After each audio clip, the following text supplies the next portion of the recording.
Okay, I will start because we have quite a tight schedule, and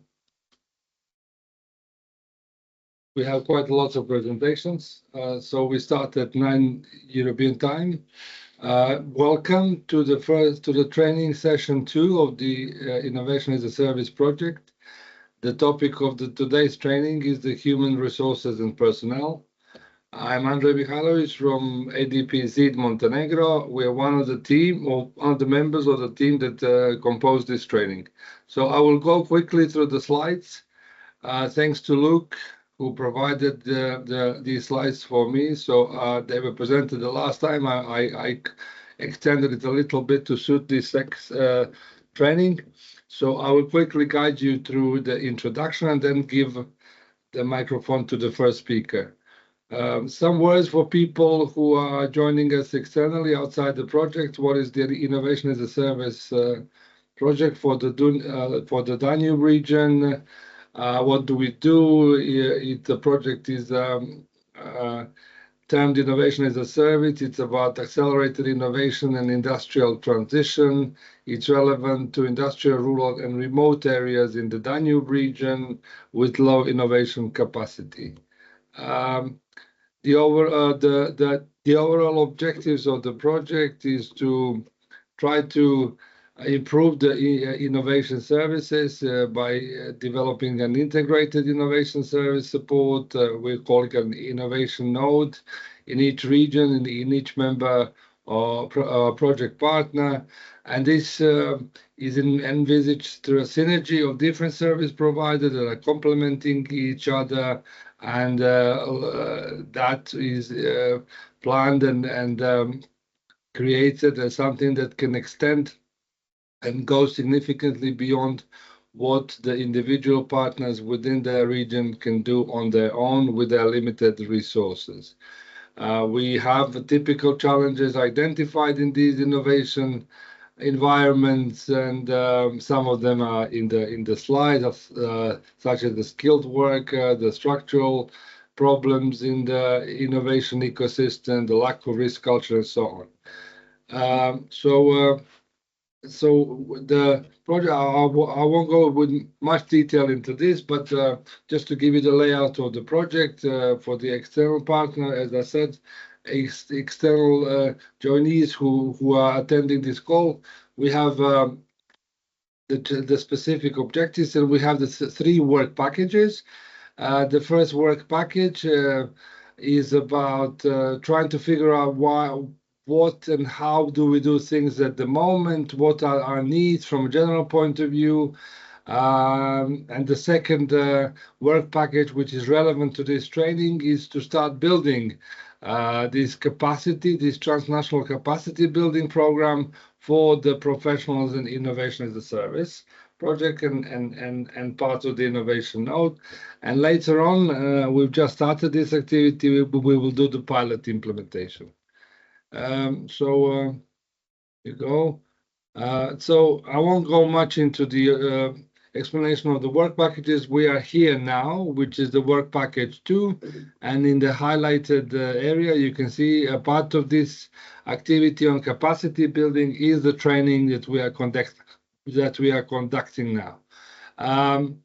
This is the second training in the series of training in the project. You can see the list of them that we have. There are two types of training. The core training being conducted now, and then we will have advanced training later on some more complex topics, such as technology transfer and so on. So actually, let me go back just to one slide to say if I can find it. Maybe not. Okay. Anyway, it will be obvious in the slides. So the four partners we have today are going to talk about innovation as a service, and we've identified the three pillars of the innovation as a service, human resources and personnel in this training. And they are the pillar one, which is when an organization tries to support its all and improve its all dealings with innovation, so it improves its activities and capacities.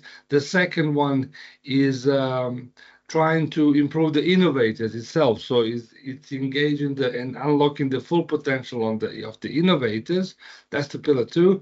And finally, pillar 3 is trying to improve the people and industry or public institution or public sector or whomever would actually need this innovation.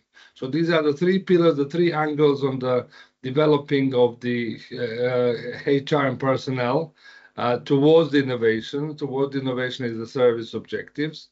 And that's it, basically. Here's the agenda. So I will quickly give the microphone. My 5 minutes are gone. I will quickly give the microphone to the guys from the Romanian funding agency who will start first. Then we will have the people from Terra Technopolis from Croatia.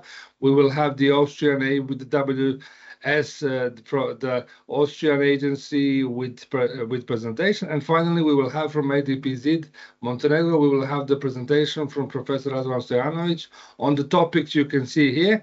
Basically, some presentations have the explanations of the training tool, which are more like tools, like the Romanian funding agency tools, like Innovation Cafe, Brain Map, the experience from the project. And some presentations, the Austrian partners will have a similar one on the tools, and the other partners will give you a fuller story, such as the Terrace presentation by Alexander and Professor Stojanovic. Also, they will give you like a conceptual approach to HR and personnel. So this is our agenda. I won't spend much time on it. I will give a 5 minutes and 2 minutes before the end indication to all the partners. We will have a break in the meantime. And because it's a tight presentation, we hope to have the questions at the end. We can stay a bit longer if needed. You're free to interrupt the speakers and ask quick questions, but we can have a full discussion at the end. So that's it from me. And Luca, you can take over. Good morning. Today we'd like to share some inspiring cases from our agency, and to start our presentation I'll give the floor to my colleague Marius. Marius, please. Yeah. Hi, can you help me with the presentation, please? Yes.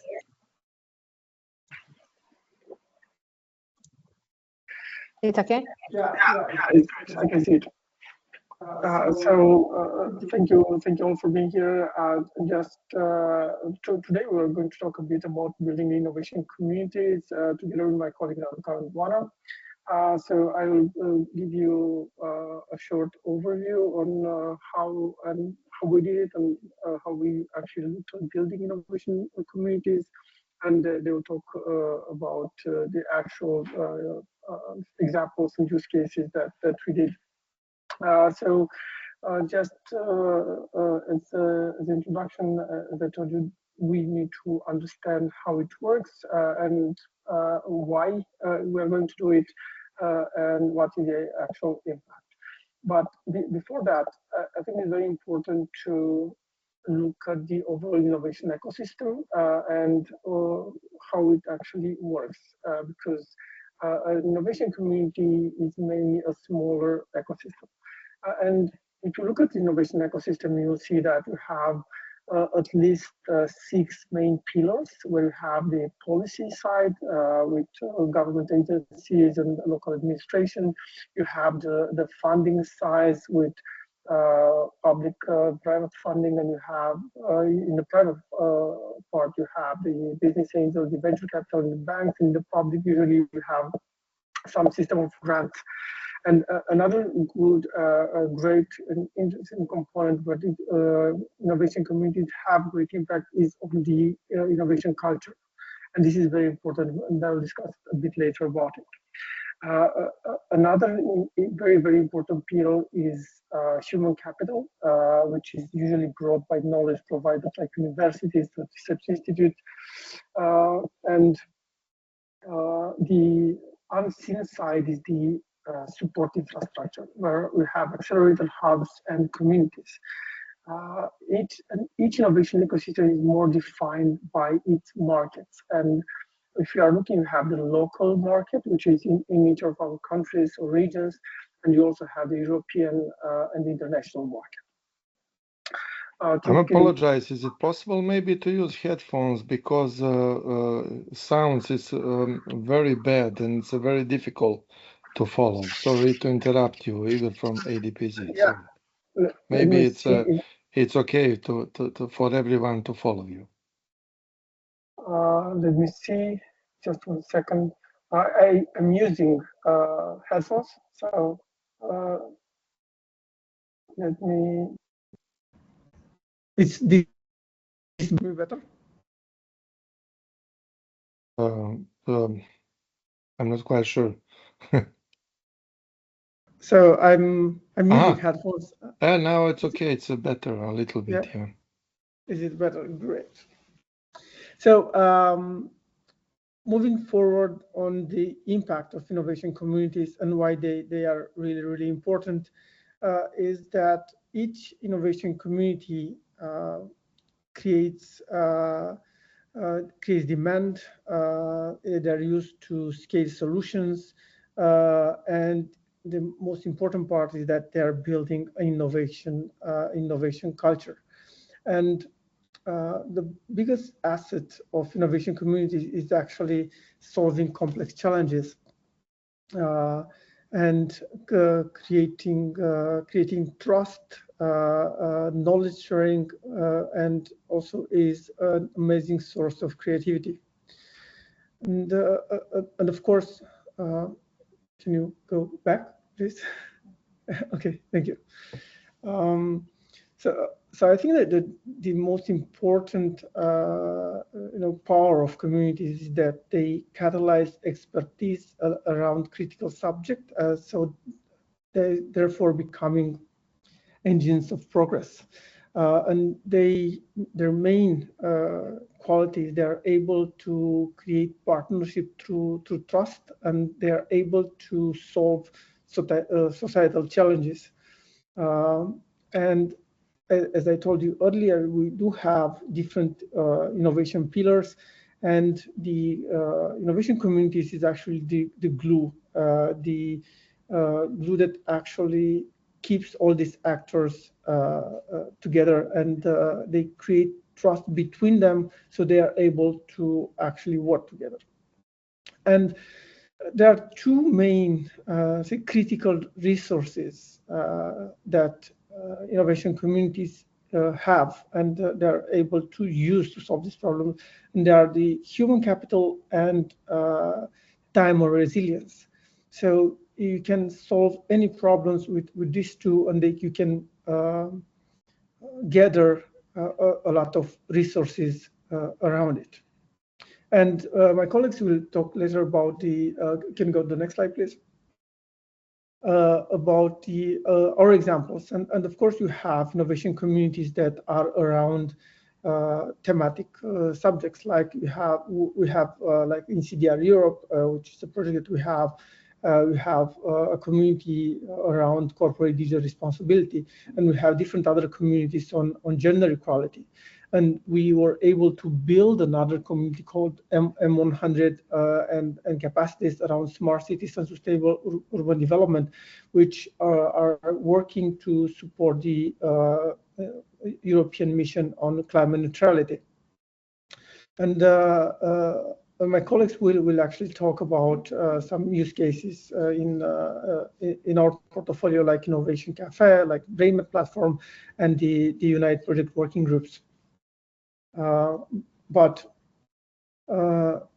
what is important actually in understanding innovation communities is that they are not only individuals, but they are also organizations and institutions that share the same goal.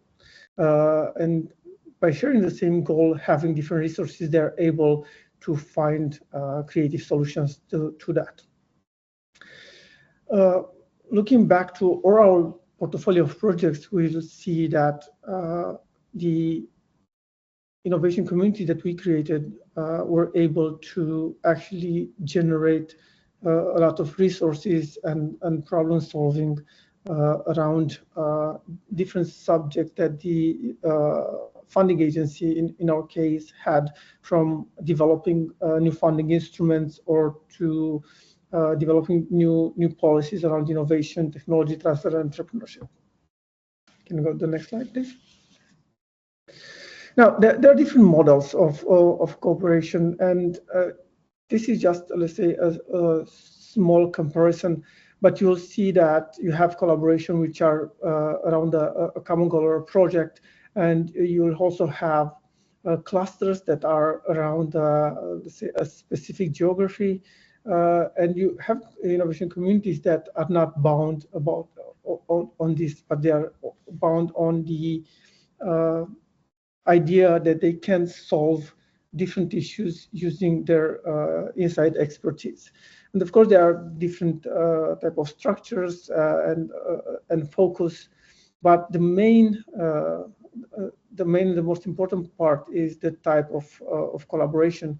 And innovation communities have a long-term relationship and continuous knowledge sharing, and that will actually help generate more solutions and to be able to stay ahead of issues, of societal issues, being a bottom-up approach in problem solving.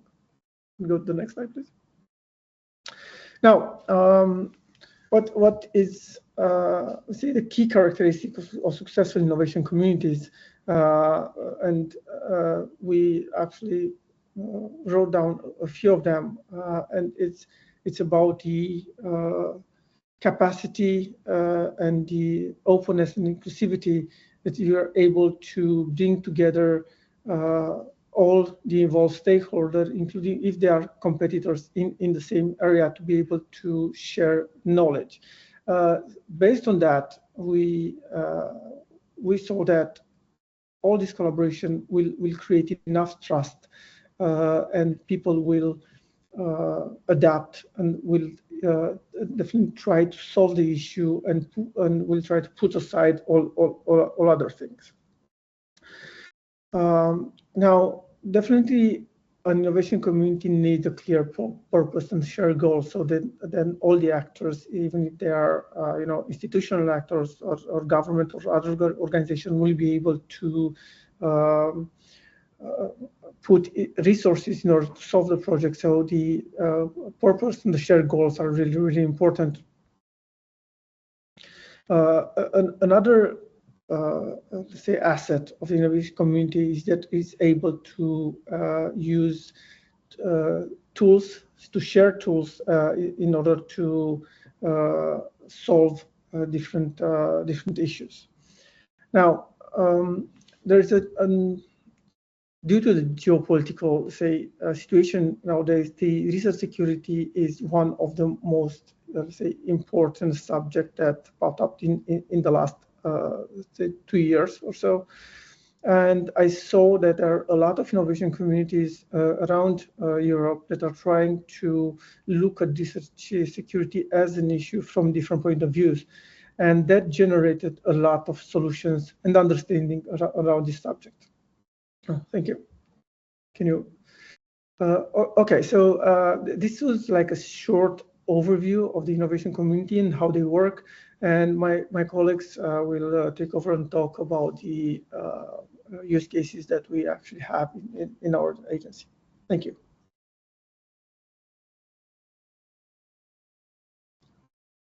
Karka, can you take over? Yes, so thank you. It's a pleasure to be here with you, as I said earlier. And in the next minutes, I would like to share 2 inspiring cases from our experience. And then my colleague Oana will complete with a very recent experience we have from an Horizon Europe project, Regional Innovation Valley.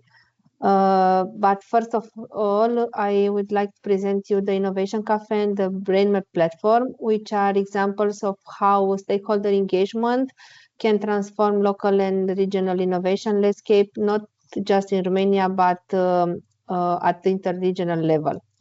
So starting with the Innovation Cafe, this is an initiative launched by our organization 12 years ago, and it's a framework that connects stakeholders in Romania's innovation ecosystem, including entrepreneurs, investors, policymakers, academia, and civil society. It's a model that demonstrates how informal and dynamic environments can foster dialogue and partnership. And it is about an event that was recognized by the European Commission as a good practice example. And in terms of how we organize it, we start with the objective to facilitate dialogue among stakeholders. Also, we aim to develop and to contribute to the development of regional or national competitiveness. And we have various events, event components. We start with an welcome and introduction. Then we have presentation and case studies and expert insights. We have thematic panels and Q&A session. And a session that is very important from our point of view, it's providing networking opportunities, informal exchange during coffee breaks, or even cocktail frameworks. So we think that Innovation Cafe, it's had a lot of impact. Because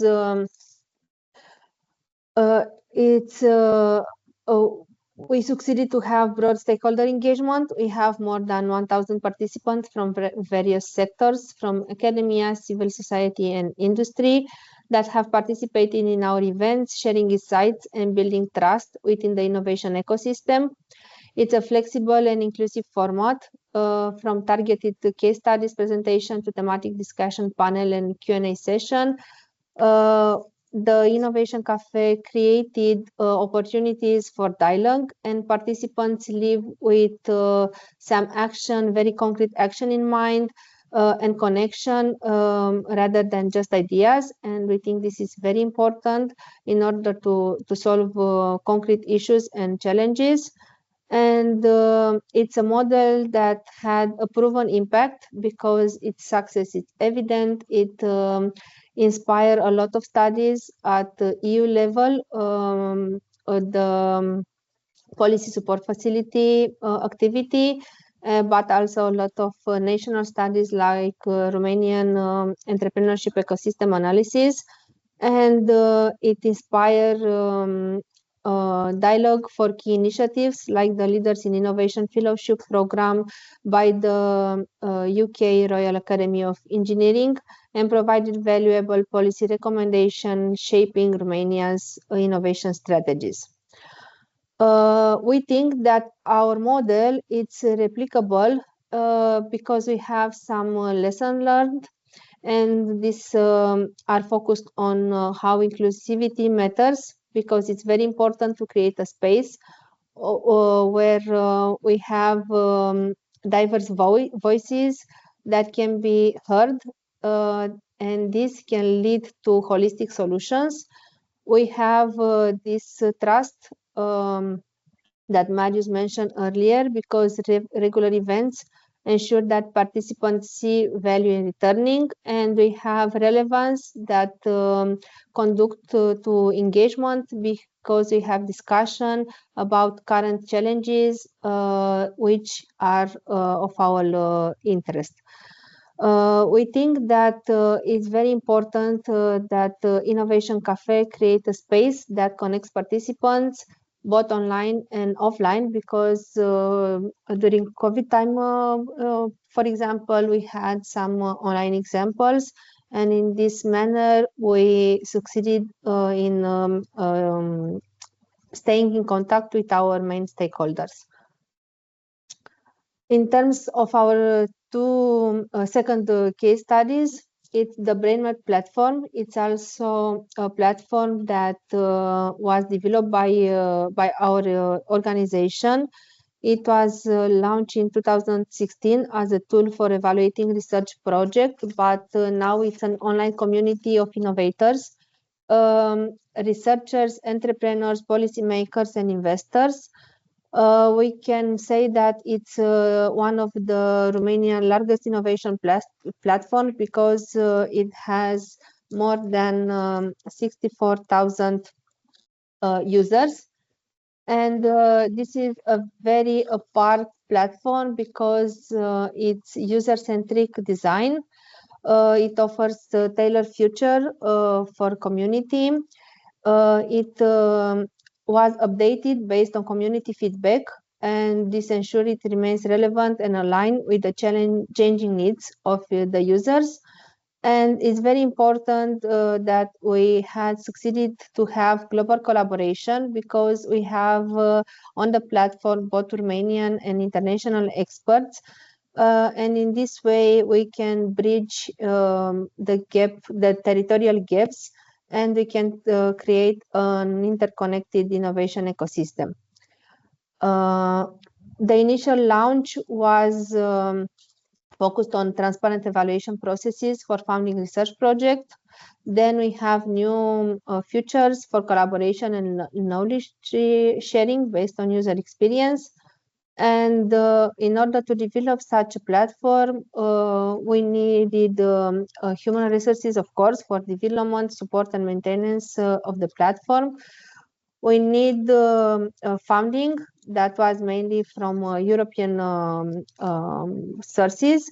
And of course, we need to assure that we have the technology necessary to operate a smooth operation constantly. In terms of impact in action, we think that we had some lessons learned because it's very important to start with a clear purpose and then to expand as needs evolve. It's very important to use technology to bridge the gap among diverse stakeholders.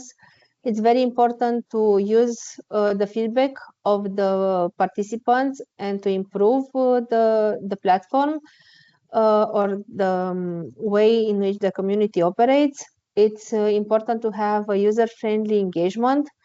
And we think that in terms of impact on innovation ecosystem, it's very important to notice that the platform enhance the Romanian research and innovation ecosystems because it's important both for project evaluation, but also for fostering collaboration across sector.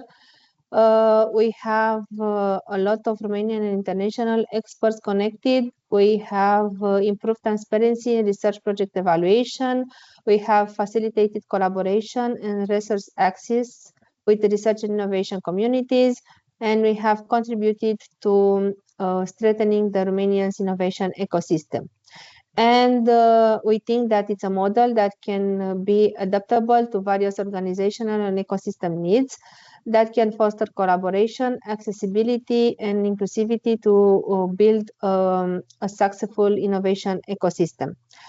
We think that both Innovation Cafe and BrainMed platform illustrate how informal and formal, both informal and formal platforms can address concrete challenges in the ecosystem, can foster collaboration, and in the end can drive innovation. And they showcase the importance of adaptability, inclusivity, and the importance of building communities based on trust. And the model aren't just limited to Romania because they offer valuable blueprints for other regions, we think. Whether it's creating an informal space or framework for dialogue like the Innovation Cafe, or a very concrete digital hub or platform like BrainMap platform, we think these two case studies show that with the right design and dedication, we can build ecosystem and empower communities on a global scale. So we think that we can can take this lesson learned forward, and we can drive progress and growth based on this. And now I'll give the floor to my colleague Oana to present the Unite project case studies. Oana, please. Yes, Raluca, thank you so much. If you can please share the next slide. Can you see it? Yes, now I can. Good morning, everybody. My name is Vala Ionescu. I'm part of the Romanian Funding Agency, and I'm happy to present to you today one of our newest projects. It's called Unite, and it's a project that is aiming to transform the healthcare through deep digital tech innovation. It is a very large European project with a consortium from 6 European regions. And the general purpose of the project is to try and address some of the main challenges that Europe is facing nowadays in terms of medical services and health systems. And these problems are very various, starting with aging population and going all the way to the healthcare workforce shortages that most countries experience today.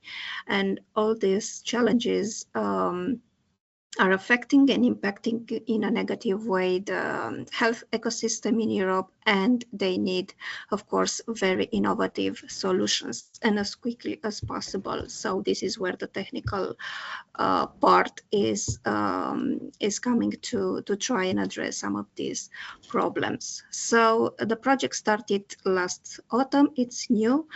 And what they are trying to do is to organize open calls for proposal, and using the type of cascade funding, which I think some of you are familiar with, they will fund projects, interregional projects that are focused on the development and the delivering of medical solutions for the European health ecosystem.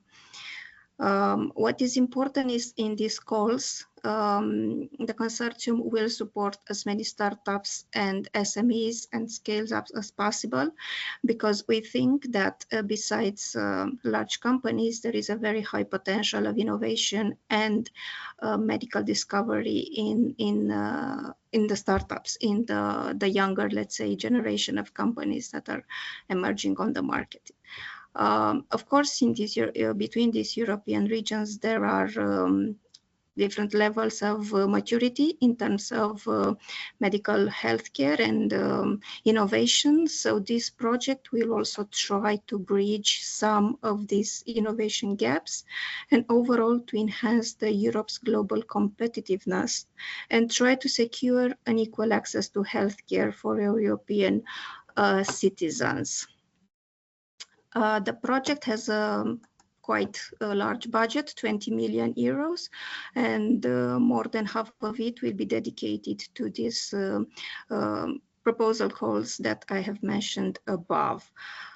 The regions, the countries that are involved in the consortium are Denmark, Greece, Italy, Poland, Romania, and Scotland. Next slide, please, Raluca. And what is the novelty of this project is the fact that they have organized what we call ecosystem working groups. These are groups that reunite members from all the regions, and their role is to foster collaboration and innovation and knowledge transfer across region. They try to address the strategic operational objectives of the project and align the regional strengths of all the consortium partners. There are 8 working groups in the project. You see on the slide their names, and they are pretty much self-explanatory. I won't go into details. You will see more information about them in the training materials that you'll have access to in the next days. So what is their main purpose? They are designed to facilitate interregional collaboration and innovation in key sectors. They connect regional stakeholders from various domains, and they form a collaborative space for sharing expertise and to advance innovation and to develop solutions that meet both regional and European challenges. Each working group has a specific thematic area and it has the goal to address those strategic operational objectives of the project, like I said before. How do we form these working groups? Each partner region is doing a mapping of the main stakeholders of its region, and it's proposing a list of minimum 5 to 10 persons. So in total, a working group has around 30 and more experts. They reunite regularly in online and physical meetings, and they are addressing the main challenge of, let's say, their thematic group. Each working group is led by a chairman or a chairperson, to be more specifically, and they also are helped by what we call group activists, which in essence are community managers, and their role is to help engage the members of the working group and to help them find solutions to the challenges that they are presented with. The working groups are following very closely the progress of the project, and they reunite also in events that are organized during the project. So they, even if they are not part of the working team of the project, they are very closely connected to the project. And what is the most important thing when mapping these experts is the fact that they are very much involved in the topic, in the specific topic of the working group. So for instance, the first working group, which is called Startups and Scale-Ups, this one is composed of representatives of startups, hubs, of venture capital companies, entrepreneurs, universities, spin-off centers, or other types of SME support services organizations. So they are very much interested in the topic. They do this as a daily job, for instance, and of course they are motivated to be part of the working group and to provide support for the project. What is the contribution to the project? These working groups are acting as innovation communities. So their main purpose is to facilitate the interregional coordination. Why is that? Because each region knows best its strengths and weaknesses. And more important, the consortium benefits from the fact that the regions come together and work closely to strengthen the advantages that they have. Another important contribution is the fact that they gather together representatives from all types of what we call the quadruple helix: government, academia, industry, and civil society. And of course, it's a novelty. They are also adding representatives from the public procurement organizations, because like I said, the project is about organizing open calls for medtech solutions. So it's very important to understand the challenges and the differences of the public procurement models in all regions. What they do most is the fact that they enhance the knowledge transfer and exchange. So they share best practices, they share research results and the expertise of regions. And of course, they help to build capacity and to engage in peer learning, because like I said, these working groups are formed of experts in their own field, and they are the most, let's say, reliable when it comes to explain what is the novelty in their field and what is something that needs to be addressed. Of course, they provide support for the project. That's the purpose of being established, and they contribute directly to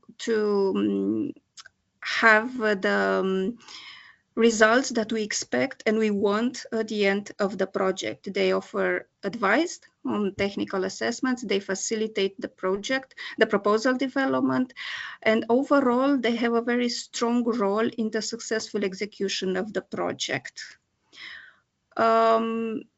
We think that these working groups have a real potential for transfer, and like I said, they present a framework for interregional collaboration because they operate as a bridge between regional ecosystems and they foster interregional cooperation. The fact that they have thematic focus is something that allows them to be flexible and to easily adapt to all the topics and the development of new fields. And of course, this is also a quality that can be replicated in other sectors. So overall, this is something that we think that the working groups are a robust model for fostering innovation communities, and they can be replicated and adapted, of course, to the situation and specific conditions of other projects or ecosystems. Thank you for your attention. If you have questions, please write them in the chat and we'll be happy to answer them.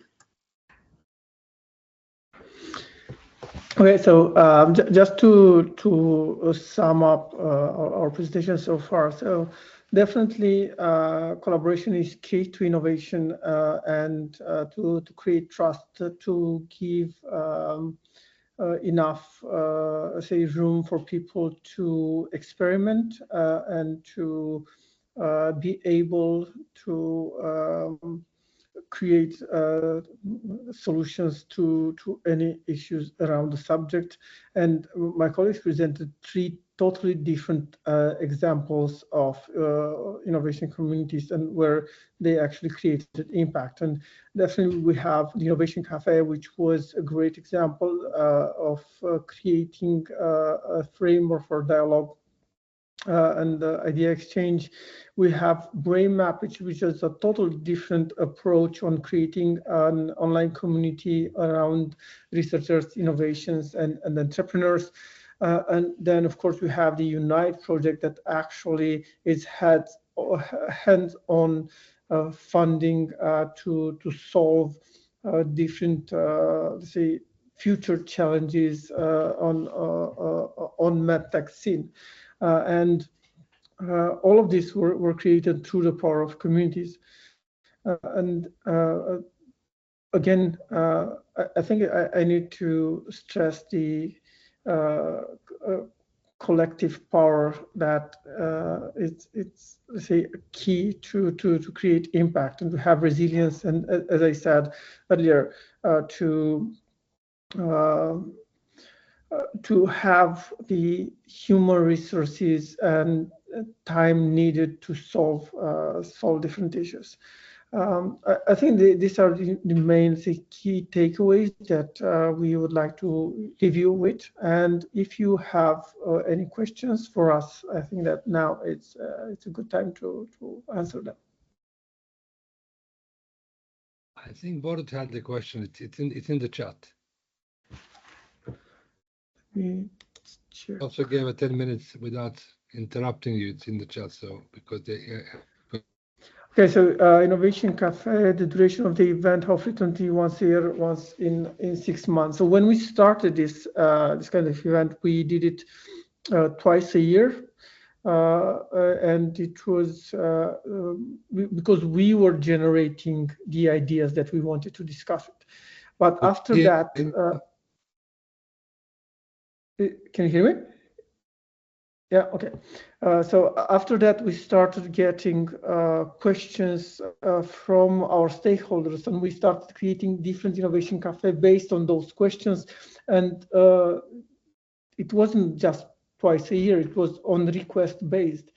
And if we have a subject that we needed to actually debate and ask the community on we were creating that event. And the duration is actually a few hours in a very light and collaborative framework. We try to go out of our offices, try to find different like hubs or collaborative spaces that are more creative and inspiring, and people will feel free, you know, to outside of this real, you know, rigid framework that, because we are a public agency, so yeah, we needed to get out of that. Other questions? Okay.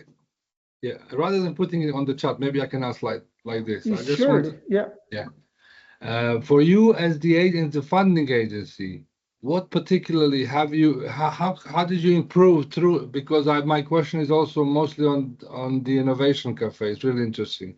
How did you grow through that process? Did you get some feedback, talking to people, raising these topics in the innovation cafe? Did you expand it? For example, did you discover some common points between the innovators and the industry or public sector and the stakeholders and things like that?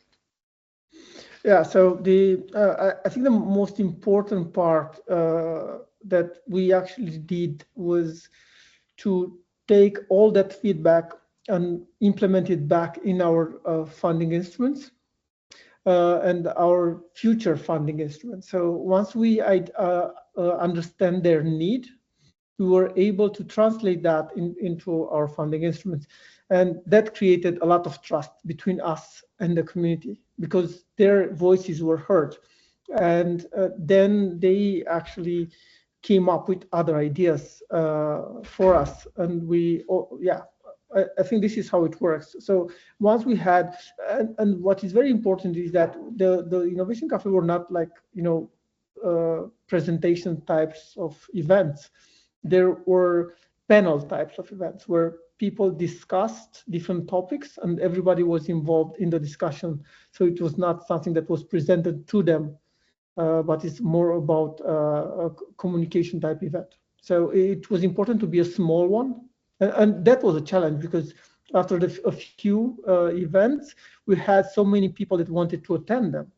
And we needed to actually have, you know, said, okay, for this subject, we only needed 40 people. Actually, more than 30 people is actually hard to have a proper discussion. Yeah, it's a different challenge than once it becomes successful. Yeah.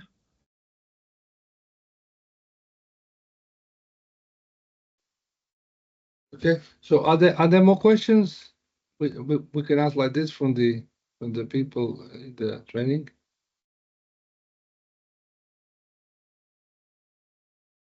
Okay, so we can leave later on if we want to have a bit more discussion. Thank you guys. It was very interesting. Quite a lot of angles on what you do and the human resources and personnel aspects of the innovation development.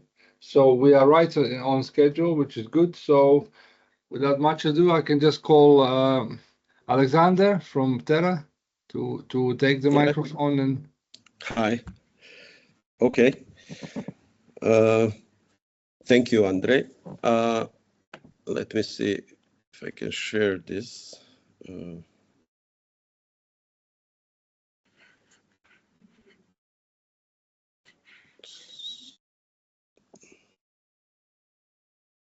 Is it shared? Can you stop? Can you see that? Yeah. Presentation is visible? Yeah, it's fine for me. Yeah. Okay. So you see the white slide, linear approach to innovation support, okay? Fine, thank you.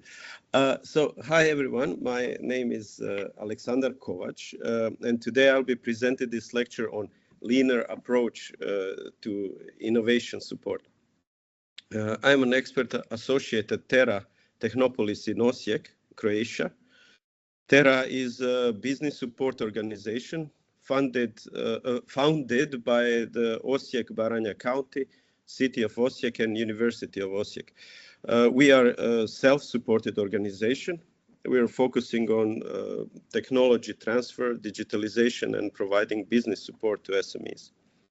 My primary field is design science. I have completed my master's and doctoral studies at Kyoto Institute of Technology, thanks to the scholarship awarded by the government of Japan. In my work in Japan and Europe, I've been leading or taking part in multidisciplinary projects, designing together cultures, experiences, products, and information that would lay out organizations' guiding philosophy for the next 5 to 10 years. So today, I will speak about contexts that influence the human resources when we're supporting innovation. So the topic of this lecture is a linear approach to innovation support. This lecture is meant for organization that is supporting innovation, but also for smaller innovation teams. I will aim to offer an alternative for getting things done efficiently, especially in smaller regions or rural regions such as ours. It follows Kaizen. It's a human-centered and human-oriented, low-cost, common-sense approach to doing things. Approaching innovation support is a pretty self-explanatory, I hope. The part that might not be as clear is the linear approach part. What could be a linear approach? Well, a linear approach would be an approach which is simpler, more direct, and also more efficient than some approach we used before. So a linear approach would be an approach that is significantly reducing the wastes, but still provides value. Now, these terms, lean, simple, direct, efficient, reducing waste, providing value, are embedded in this Japanese philosophy of doing things called Kaizen. I'm sure many of you know about Kaizen, and more than few of you have used it. Actually, I'm pretty sure that many of you used it in some degree, but maybe were not aware of that. So explaining the whole philosophy is beyond our time today, and frankly, beyond my expertise. So instead, I'll use some, in my opinion, fundamental concepts from this philosophy and lay down a framework to present practical, applicable points to support this philosophy. I'm sure you will recognize a lot of topics that I mentioned today.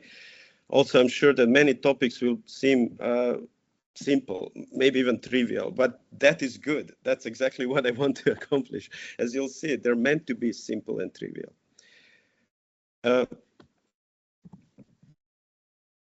So,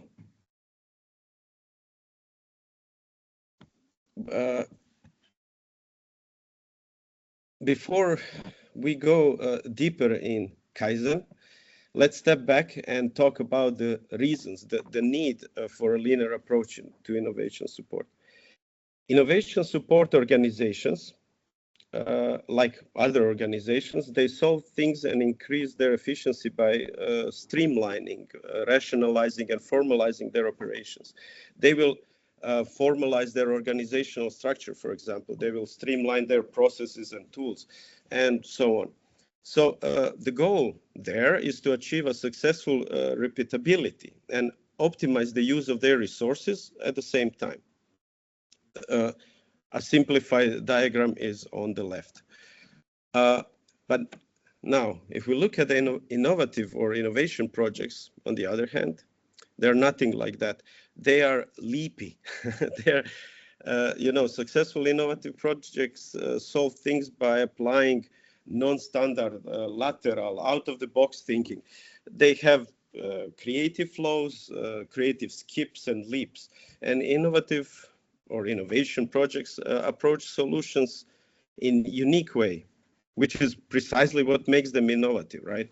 So each innovation project will bring its own unique special structure and project goals, their own risks and benefits, knowns, unknowns, preparedness and readiness, inspiration, frustration, and so on.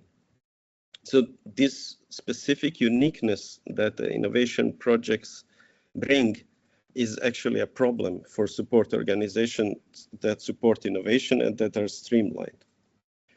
And I'm sure many of you have felt this way, have encountered this feeling, but it's understandable that from perspective of the innovator, supporting organization might appear as a lifeless kind of administrative machine that could fail to deliver the support that is needed when is needed.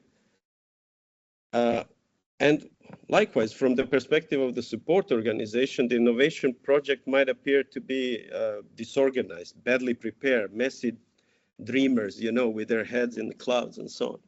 So there are so few common points between these two approaches that one can even say that maybe they're not compatible at all. So what can we do with this? We cannot expect support organizations to support every need of innovation project. This would, require immense resources and produce lots of wastes when those resources are not utilized. And even then, we would not be sure whether the resources we have matter in any way to specific needs of various innovation projects. Right? Or maybe we might be tempted to try and shape the innovation process, take it and make it all orderly and proper so it looks more like a conventional organization, right? Thinking that by shaping it in that way, we can bring the innovative project back into some kind of familiar zone, comfort zone, so that we can comfortably work with certainty and be blessed with the manageable process and outcomes. But of course, innovation doesn't work like that. So again, what can we do? So when we want to maximize the benefits of human collaboration between the innovation project and the organization supporting the innovation, a common ground, a shared understanding must exist between these two, right? I will call this a shared zone. Such a shared zone is an abstract space in which both parties, the supporting organization and innovation project, can contribute directly and with understanding towards this common goal. But still, both sides keep their characteristics and they benefit from their own approach. However, in practice, establishing such a zone can really be challenging.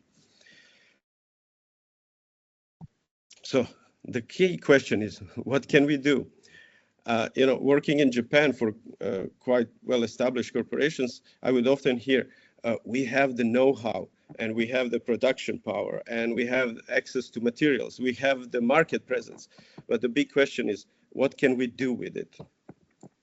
Now, since I have been working with the small and medium companies in Croatia, these small companies often say something like, we do not have the necessary know-how, we do not have the production muscle, it's hard to get the right materials, and we have no market presence. So the big question is actually exactly the same. What can we do with it? So here comes Kaizen. Kaizen is one option that we could take, and it's a pretty peaceful option. It won't fight any other methodologies we have. It's a philosophy. It started in a post-Second World War manufacturing in Japan. Those were poor years, but it seems it has a very broad applicability. No matter the phase of the work you are in or the scale of the work, it does not even matter which field you are in. It's a approach to continuous improvement. It's human-centered, it's human-oriented, it's low cost, and it's common sense. Or it tries to be. The word itself has two parts. The first is kai. It means something circular, something done in repetition, something like you do once over. And the Zen part is the idea of goodness, very much like the idea of goodness in ethics. So Kaizen are acts of improvement applied repeatedly, so kind of re-improvement or changing for better. And it's often translated as continuous improvement. However, I feel that this translation lacks a little bit of characteristics of repeating. Maybe it would be more appropriate to call it iterative improvement. I don't know. Anyway, so it's, you see, Kaizen is not linear in progress. And it's not either like this, cyclic or circular, but like this image in the right, it's a helix. I think it's a brilliant concept that harnesses both concepts, linear and circularity, and allows us to constantly go forward, but also revise what we've done before very often. Typically, it's done by small changes that add up. It's the small things, but it adds up nicely and leads to significant improvements. So, but the same applies negatively. Small problems, if left unattended, will grow big, which leads us to the first important message today. To make things better, don't wait for them to break down, improve anytime. I don't know if you're familiar with the American principle of if it, don't fix it if it ain't broke. So this is completely different. Anytime, at any place, we can make a small improvement and it will be okay.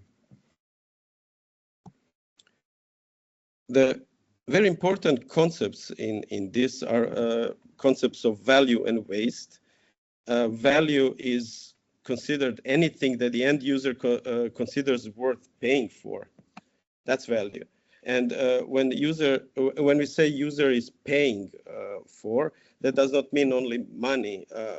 Our customers, for example, the companies we provide support to, they spend their time with our support organization, right? So they're paying their time to us. And we are spending their time with customers. So that time has value. The energy has value, peace of mind, knowledge, experience, happiness, all of that is kind of a value. So value is anything our client considers worth striving for, paying for. Waste, on the other hand, is anything that is not bringing value, right? So there are many kinds of wastes. For example, you can waste time, you can waste money, you can waste material, you can waste ideas, and so on. If we take this into account, anything that's not bringing value in collaboration between an innovation project and us, the support organization, can be considered a wasteful or relation. The other key pair of concepts are direct and simple, and they seem to be ubiquitous in Kaizen, and no wonder. If we understand the concepts of value and waste, these two concepts come naturally. As we will see later, these two concepts are continuously embedded and weaved into Kaizen approach. Direct refers to ability to do things directly in a straightforward manner without unnecessary action, without waste along the way. For example, if we're gaining insights through direct observation or access data directly, or we are directly involved in the process or directly engaged with customers, users, and problems, that's that concept. You're familiar with that. Simple and simplicity, well, ability to do things simply in uncomplicated manner. And this concept is also very highly regarded, and no wonder, because doing things simply reduces the possibility of waste generation. It also makes easier to see the potential benefits and the problems during the innovation process. So things are done efficiently when done in a simple and direct manner. that is the essence of linear approach. Of course, we cannot expect organizations and the innovators to come with a perfect, simple, and direct narrative when they interact. So, because articulation of ideas, especially during innovation processes, which deal with ideas that are not completed, not perfect, not finished, that articulation is very hard. However, we can apply some tricks and methods to allow us to communicate and interact more simply and in more direct fashion. So, just a second. Which brings me to some tools and methods. Gemba, Japanese word, but it's not important. What is important? It means the actual place. So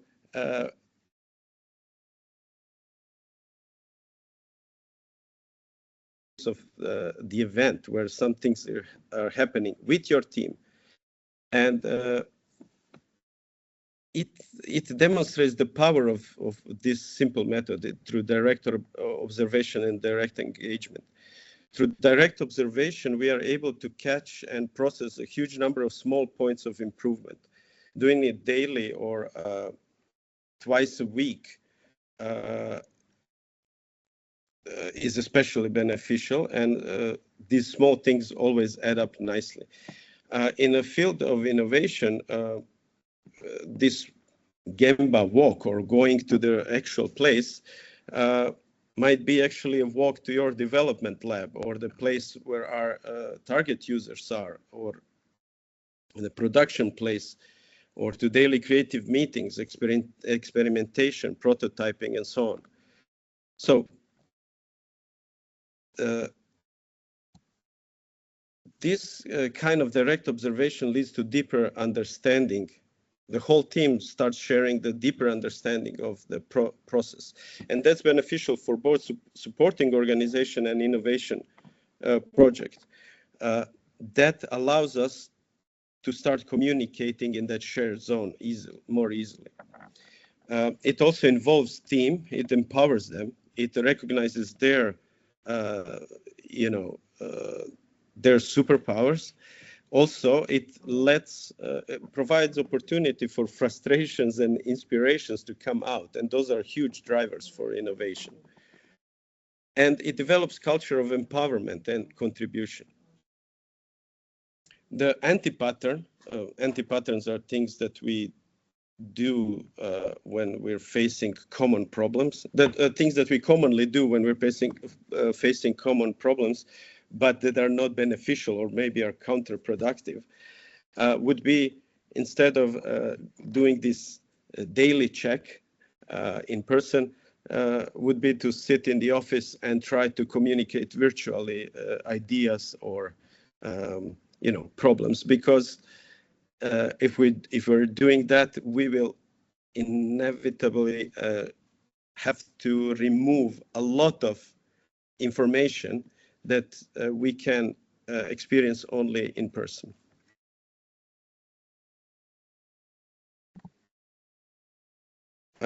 Direct visualization is the next method I would like to talk about. It's a general principle to choose visual methods rather than data, raw data or numerical linguistic descriptives. So as I will try to show,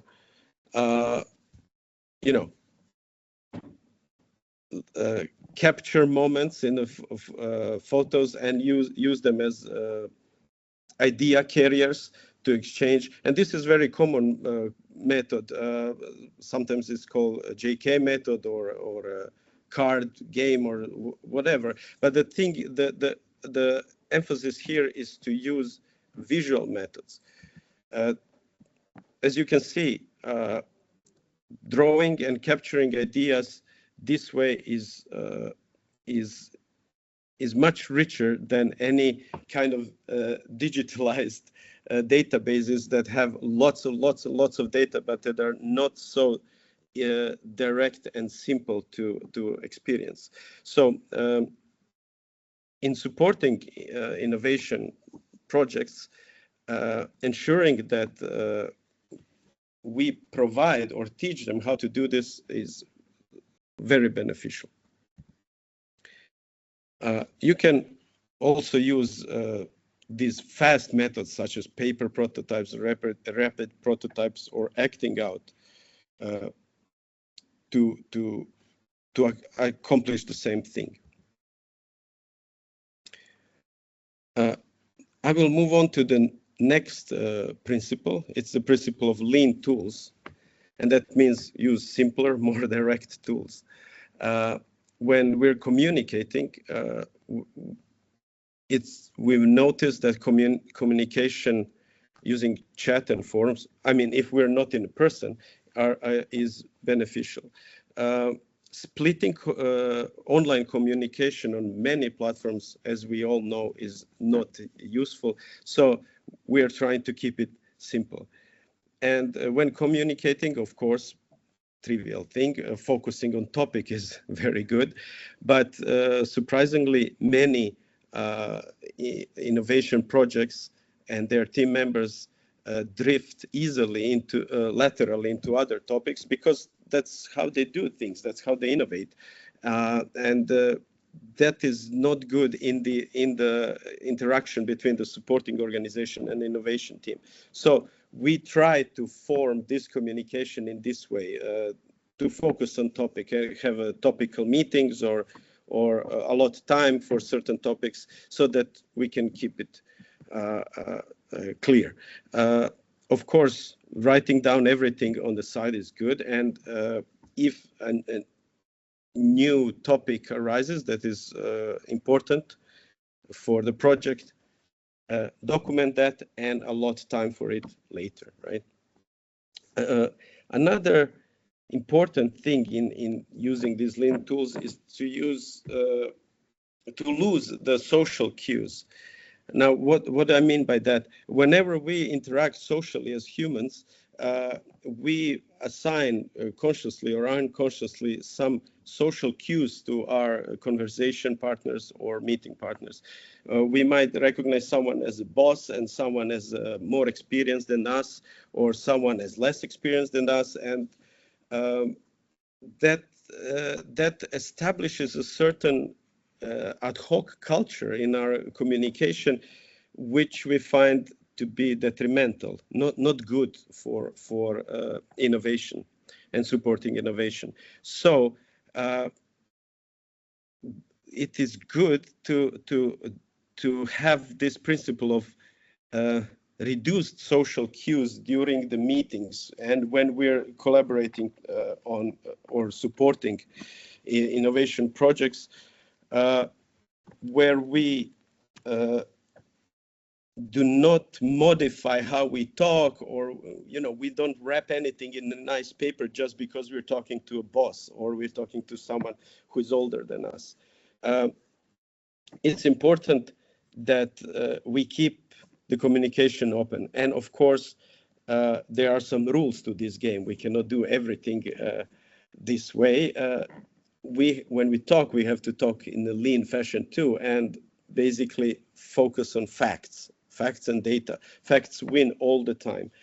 Facts are above any social cues or any preferences or what we like or we don't like.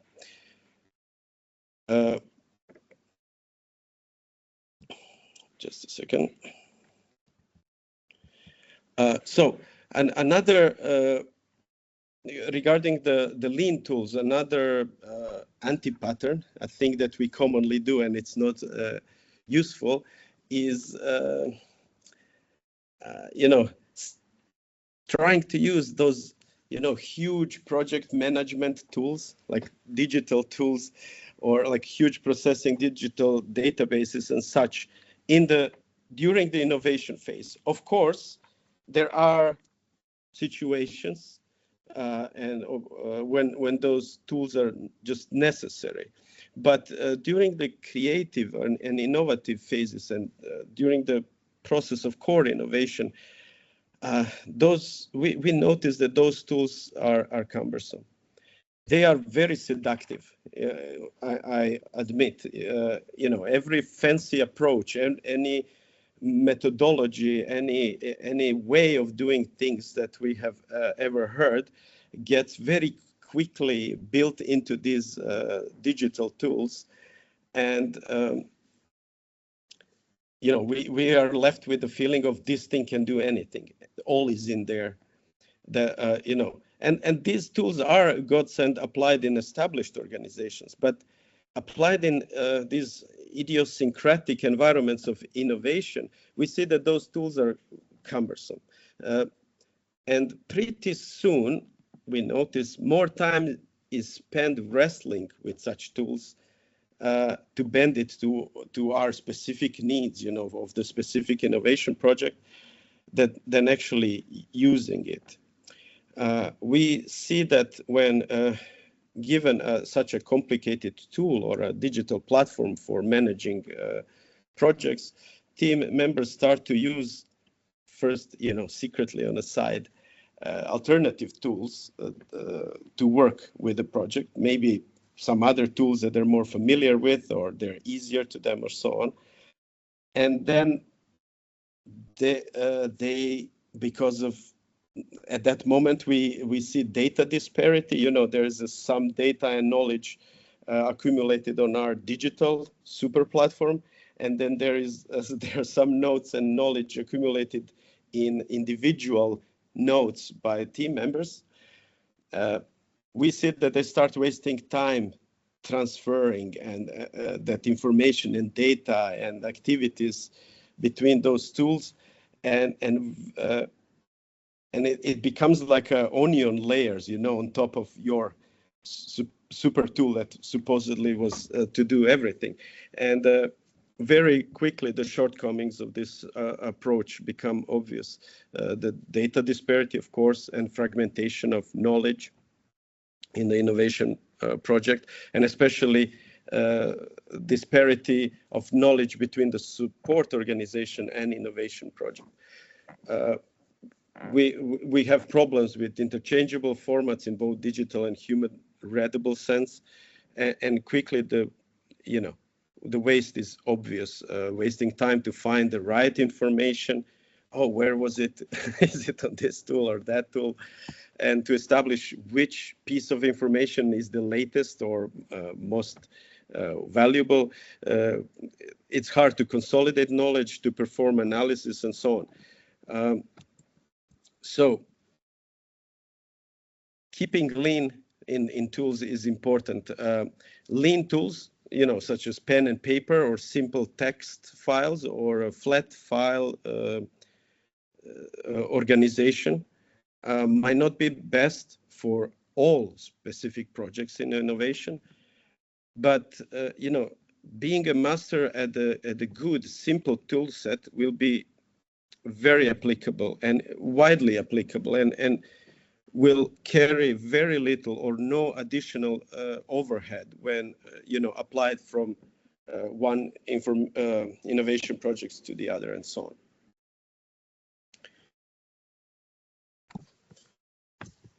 The next concept I would like to present here is flow. Flow is a psychological concept established by Mihai Csikszentmihalyi. There are some references on the slides you can check later. It's the psychological concept of flow is that I'm sure everyone experienced that, is that a creative, it's a name for that creative state when we are so focused in what we're doing, creatively or work, we're so focused that rest of the world stops to matter anymore, or at least is not that important. We know from research that 2 uninterrupted hours is the absolute minimum to reach the flow and the meaningful progress. So why am I mentioning this? I noticed that in practice, small and medium companies in innovation projects we've been working with tend to keep meetings brief and short.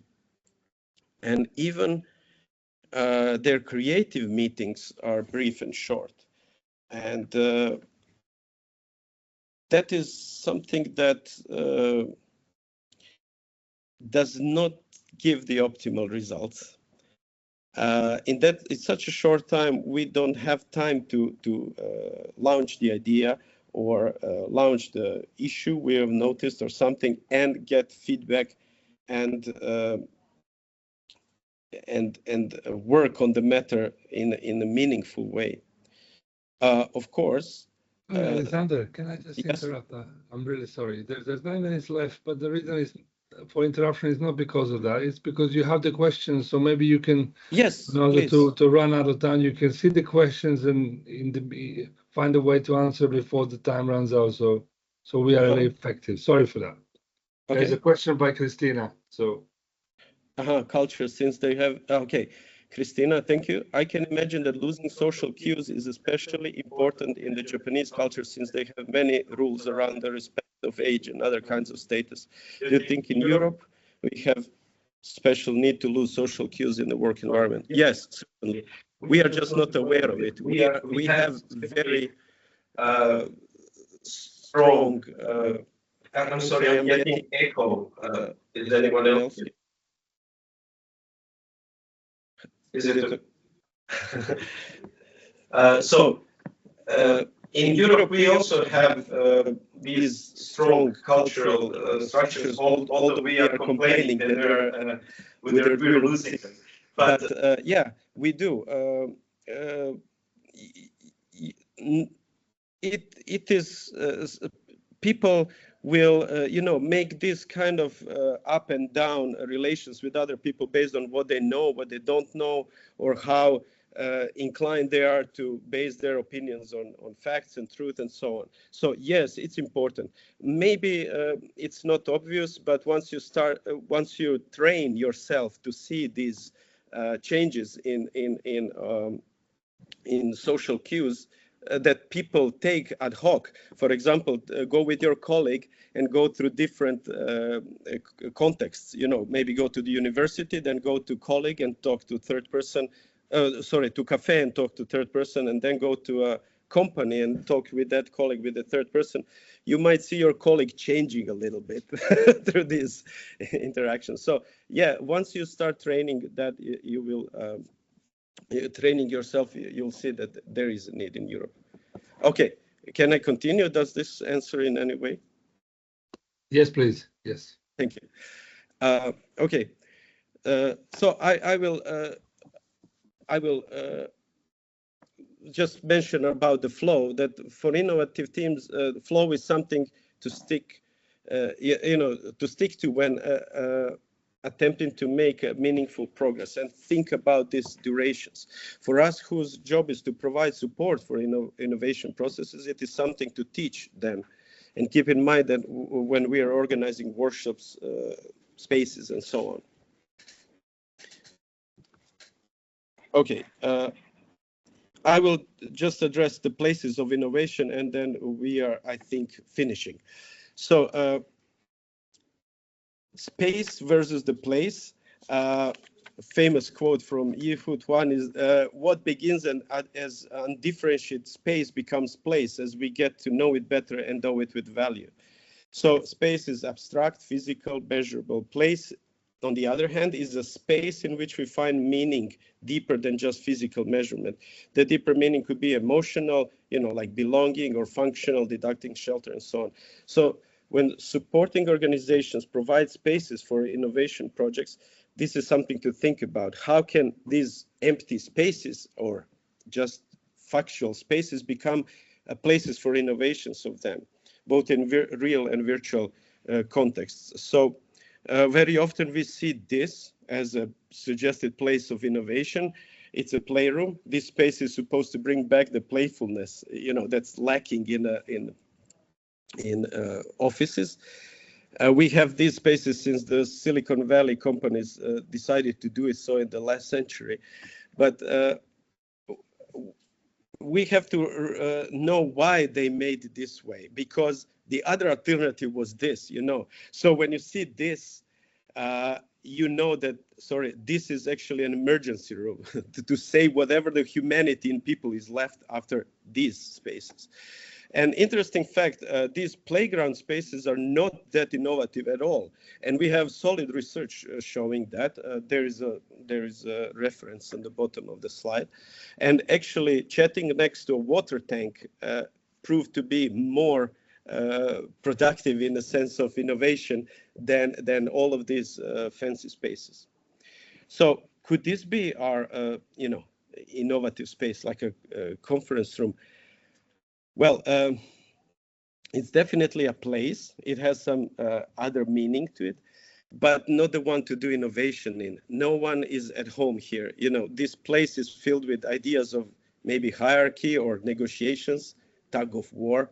Perhaps it carries reminders of divisions, you know, during the negotiations or repressed creativity, you know, the corporate stuff, saying only the acceptable and so on. But what we're after is something like this, you know, spaces that have a little bit of everything before. They're a little bit of playground, they're a little bit of meeting room, they're a little bit of office space. So it's a playground, but it has rules. You know, facts and evidence always wins, and no matter the seniority or social role and so on. It's a meeting space, but meeting of equals. There's no boss during the conference telling everyone what to do, and it's fine to say and think things that are, you know, lateral, of unusual, but still on topic. And it is equipped with a simple, lean, hands-on materials and tools that are conducive to quick and efficient articulation of early ideas. Allow us direct communication, as you can see, like this, or quick expression of some ideas. Okay, takeaways. I don't know, not much, but let's see. When supporting organization works with innovation project, make sure to make the zone for communication. Otherwise, we're stepping on each other's toes.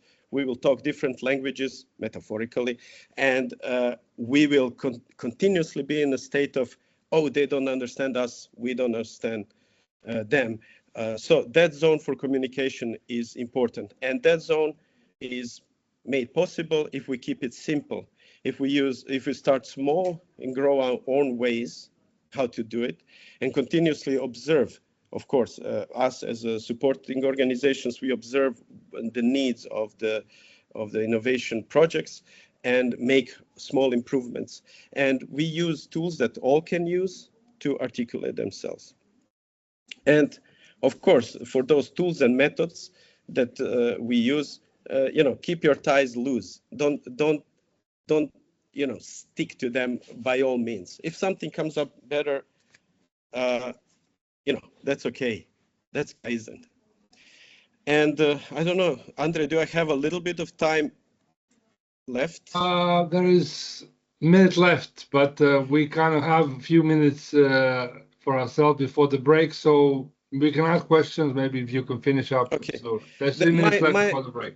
My last slide in the presentation is this one. It's about the words of caution when using this approach. I thought it might be valuable to, you know, it's not all nice and pretty with this. So it's a kind of a warning. But we can switch to answer questions too, if. Yeah. Okay, let me ask the first question. First of all, Yes. thank you. Thank you for this presentation, for this approach. I find it refreshing, and it's very nice to observe these things from this point of view. There's quite a lot of things that come to my mind. First of all, like the thing that you mentioned, applying from the Japanese culture and your experience, like they, in a way, you can correct me. You said like things like this, gamba or whatever, when they gather, they have a tool in the maybe the Western culture, maybe for some other purpose, which is the focus groups where people meet, discuss, and things like that. Then, Yes. yeah, then these discussion areas like visualization that you said, it's a bit. Yeah. There's this Miro platform where people Yeah. use it for, so there are like similarities, I think, No, not similarity. There are equalities. They're the same things, and that's one of the things in the words of caution that I wanted to address. Actually, sometimes organizations think of Kaizen as some kind of a mystic Oriental knowledge, right? So kind of a religion, or yes. some. So, and I hopefully during this presentation I have, I've snuck some cues that to show that it's not true. I mean, Kaizen has been started by American guy, right? So, and it's not that old, and it's assembly. It's just a convenient assembly, but it's beautiful because it's simple. In its idea, it's simple. It doesn't need a lot of. Once we empirically feel the benefit of it, that's all you need. Okay, so yes. It's just an overarching idea helping us to chain up simple, low-cost methods in a way that it's manageable, sustainable, and efficient. And it's always human-centered. It's fact-based and relies on solid methodology. So it's empirical, right? So there is no Oriental secret knowledge we use here, and that was one of my hidden messages here. Yeah, lots of us use very similar methods. It's how we chain them up that we can call it Kaizen, right? Yes, great. Okay, so if are there any more questions, or shall we go to break? There's always time for more questions at the end of our presentations. Okay, so thank you again, Alexander, for very interesting perspective and presentation. Oh yeah, there is one question. Sandra, do you want to ask a question? No, yes. Just to say thank you. Presentation was really great. I enjoyed. Thanks. You're so kind. Thank you very much for your attention and tolerance. Okay, so we meet at 10:41. There's 10 minutes for a break. So see you later. Have some rest. All right.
Hi, everybody.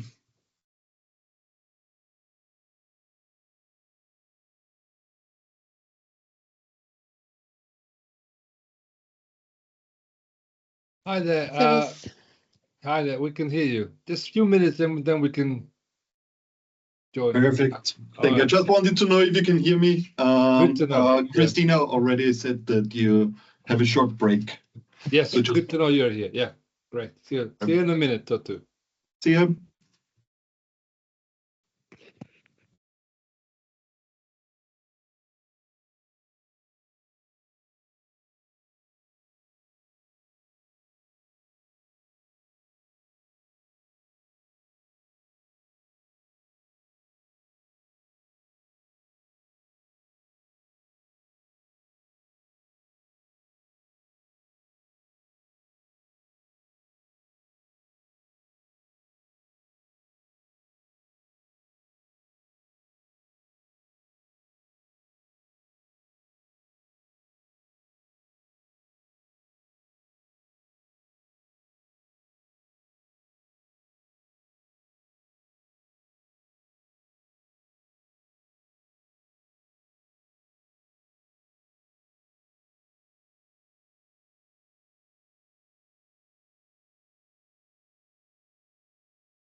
Okay, just welcome back.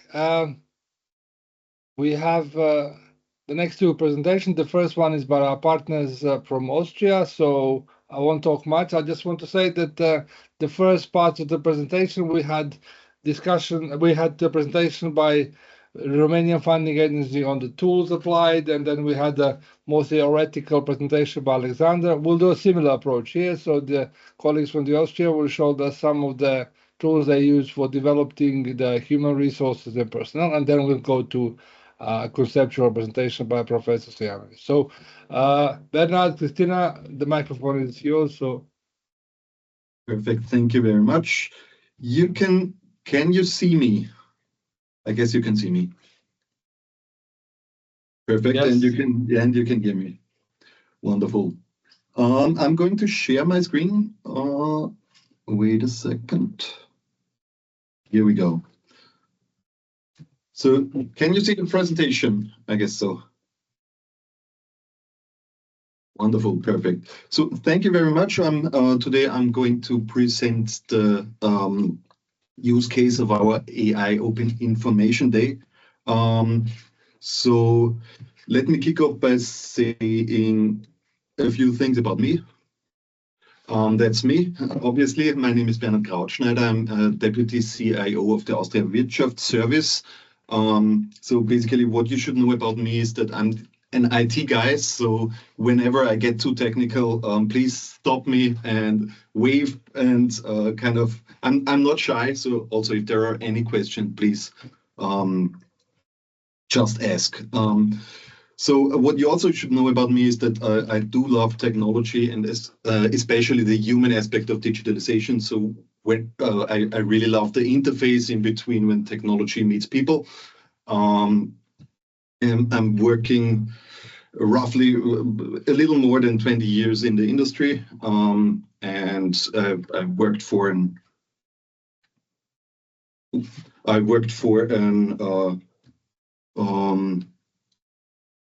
You can hear me? You can still hear me?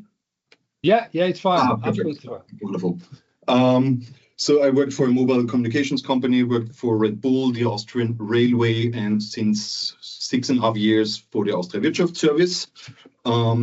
Just 2 or 3 sentences about the Austria Wirtschaftsservice. We are Austria's federal promotional bank. So basically what we do is we support the economy and the businesses in Austria with grants, loans, guarantees, tailored services, and also some we call it networking products, where we connect investors with startups and corporates with startups and do the kind of try to bring them all together, as I say. When it comes to our learning journey regarding artificial intelligence, I want to give you a brief history of digitalization within the Austria Wirtschaftsservice.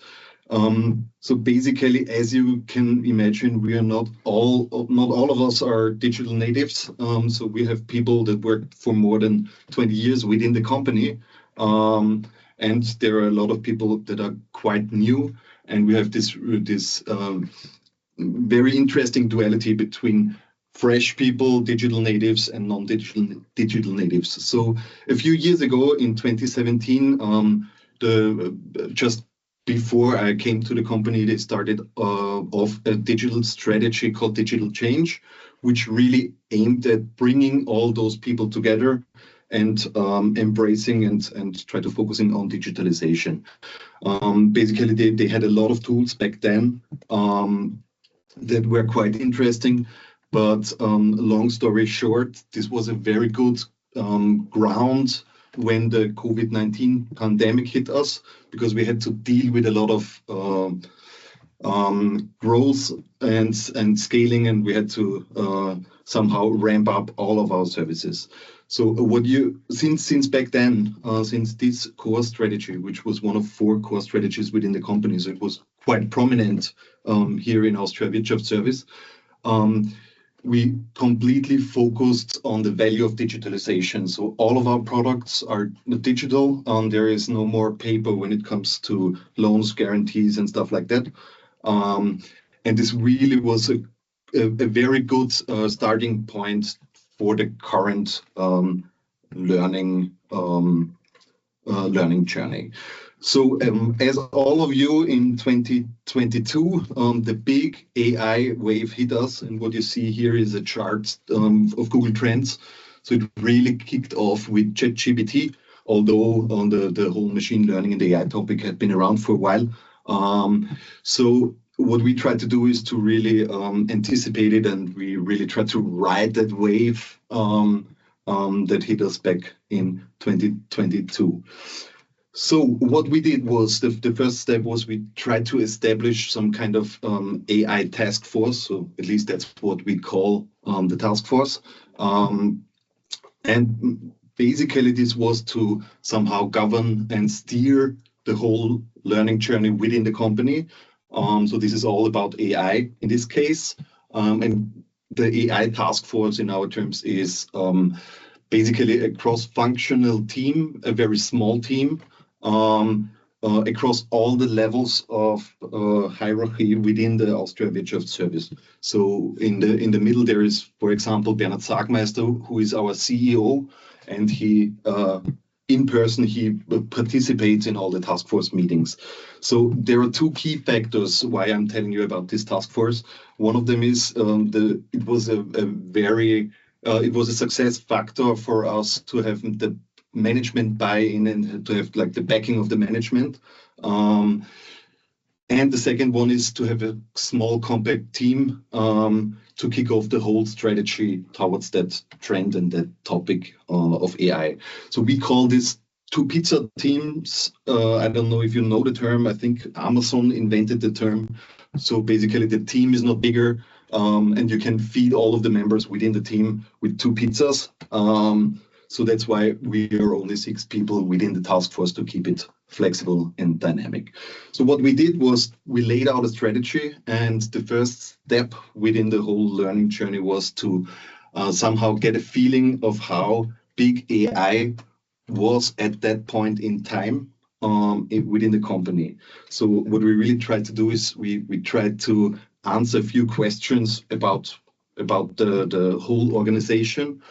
Basically, we wanted to know how AI was already being used at that time by the employees and by the workforce. The second one was that we wanted to get a feeling of the competence level. So are we just at the starting point, or are we quite advanced? We didn't know that back then. And the third one was that we somehow had the idea to identify the characters and the people within the workforce who actively try to engage with the topic. So what did we do? We tried to keep it simple, and we just asked. So we sent out a mail in the whole company and said, well, how are you using AI? Please tell us. And if you would like to present your use case to a broader audience within the company, we are willing to give you some sort of incentive and reward. So the key was not to give them money, but to show them appreciation. So that's why we went for gift cards to reward everybody who was willing to share and to present the use case. And then we came up with the whole idea of this open info day, which is basically, it was some kind of event, and we tried to kick off an innovation pool incentive. So the innovation pool is a tool that we use where we collect innovative ideas, and it had been around for years within the company. So we tried to do a new category about AI-related ideas, and we introduced a special incentive regarding those ideas. And we used the event, the Open Info Day, to kick off this incentive. So this was the main idea, the basic idea. This somehow became quite huge because we got a lot of feedback from the workforce, and basically was some kind of low threshold event. So there was no upfront registration. You just could drop into the meeting room, and there were different stations where we showed the use cases and also tried to inform. So we mixed information training with some kind of use case presentation of the people within the company. So it was about knowledge sharing. It also raised a lot of awareness regarding this. And at the bottom of the slide, you see a few of the topics that had been presented at this first Open Info Day. This was, of course, it was about the terminology and the I always say it was about the AI bullshit bingo of IT terms. So we really tried to explain how the whole AI stuff works, and we wanted to make a good starting ground for the employees of the company to present their use cases. There were different use cases. They went from ChatGPT to text suggestions to automatic meeting summaries and stuff like that. So I think you mightn't can imagine what the different use cases were about. So this is how it looked like, and it was really, there were small groups, and it was very chaotic, but this really triggered a lot of interaction in between the people, and it was really good starting ground to the knowledge sharing. So afterwards, we did a feedback survey, and we got a very good feedback from the workforce. As a next step, we of course tried to develop some of the ideas that came in on the Open Info Day and came in within this innovation pool tool. Basically, we kicked off, I think it was four projects, and I'm not going to go into each project, but the basic idea was to get a project scope out of this.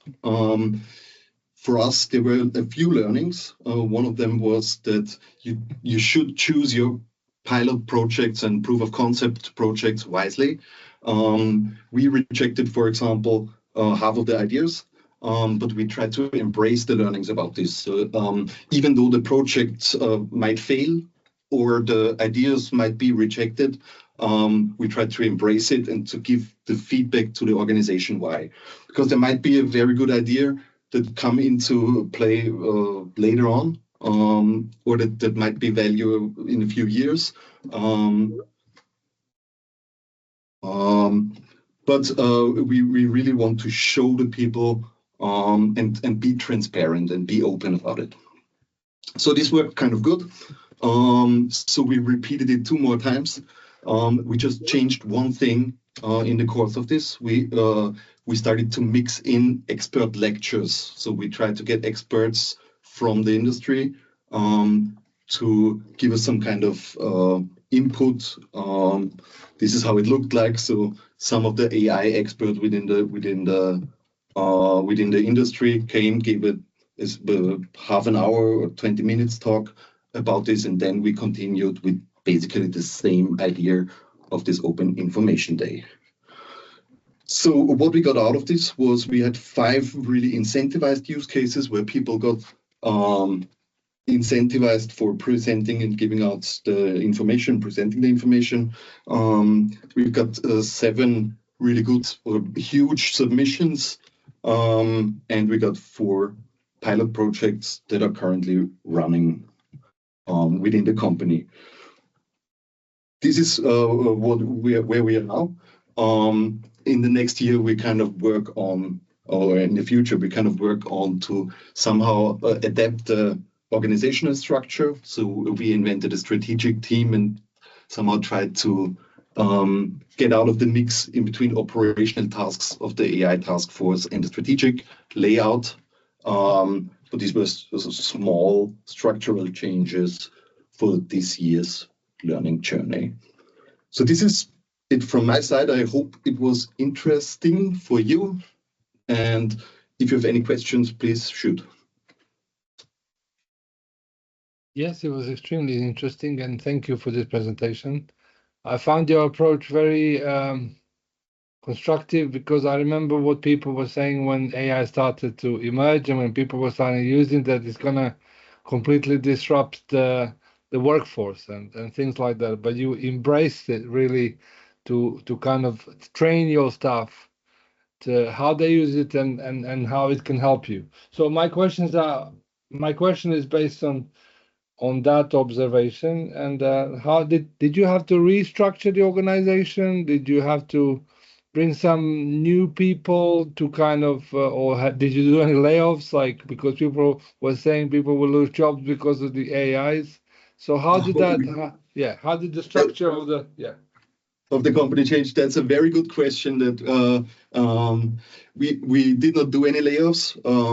We dealt a lot with the fear of layoffs regarding the AI.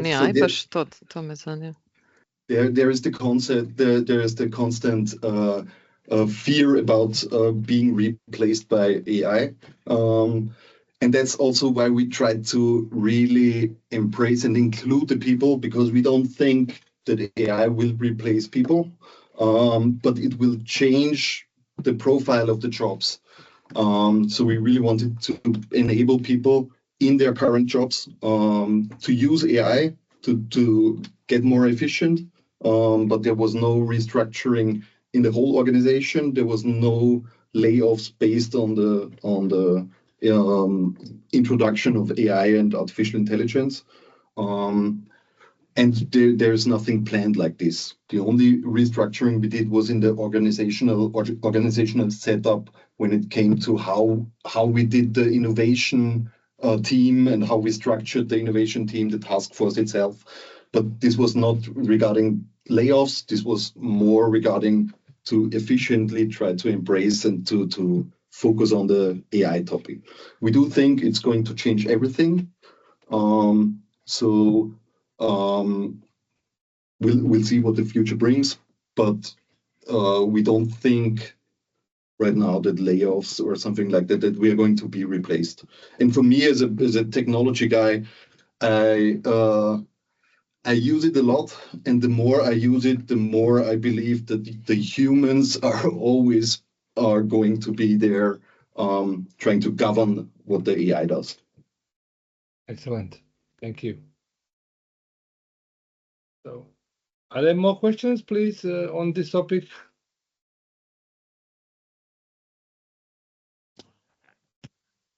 Okay. Yeah, because if there are any questions, they should be asked now, because Bernhard cannot stay for the whole time. But or you can also send them. Yeah, you can also send them afterwards. So there are only two options. One of them is that I covered everything that was interesting, or the other one is that I failed regarding the topic. I hope it's the first one. No, I would ask the questions about the actual AI itself, but then I would be trained by you, but then we shouldn't go there. we can do that in another session if you want. Okay.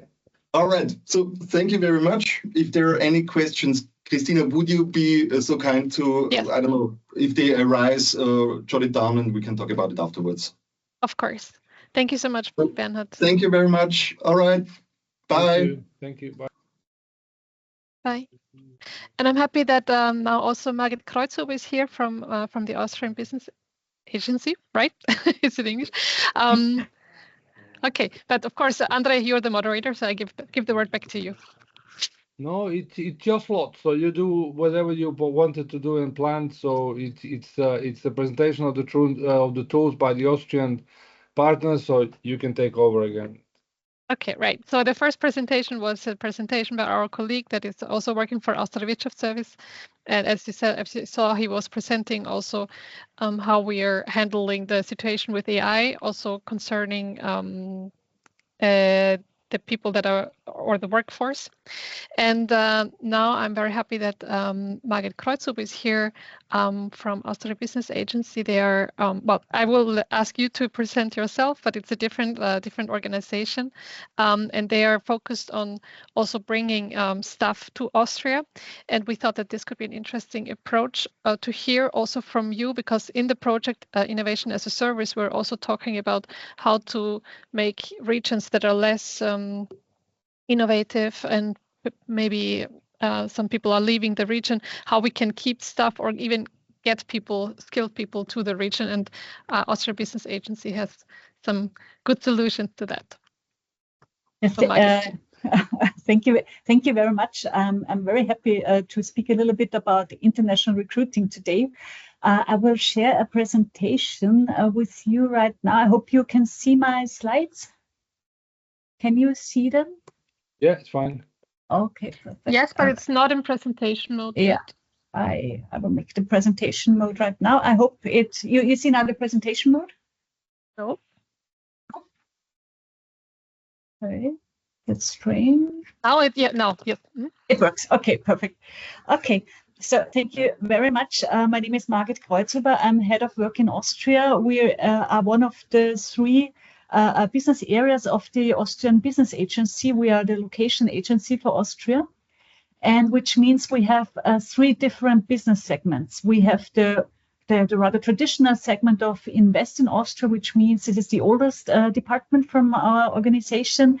And the aim of this department is to attract foreign investments, foreign companies to Austria. We have Work in Austria, which is my department. I will speak about this further on.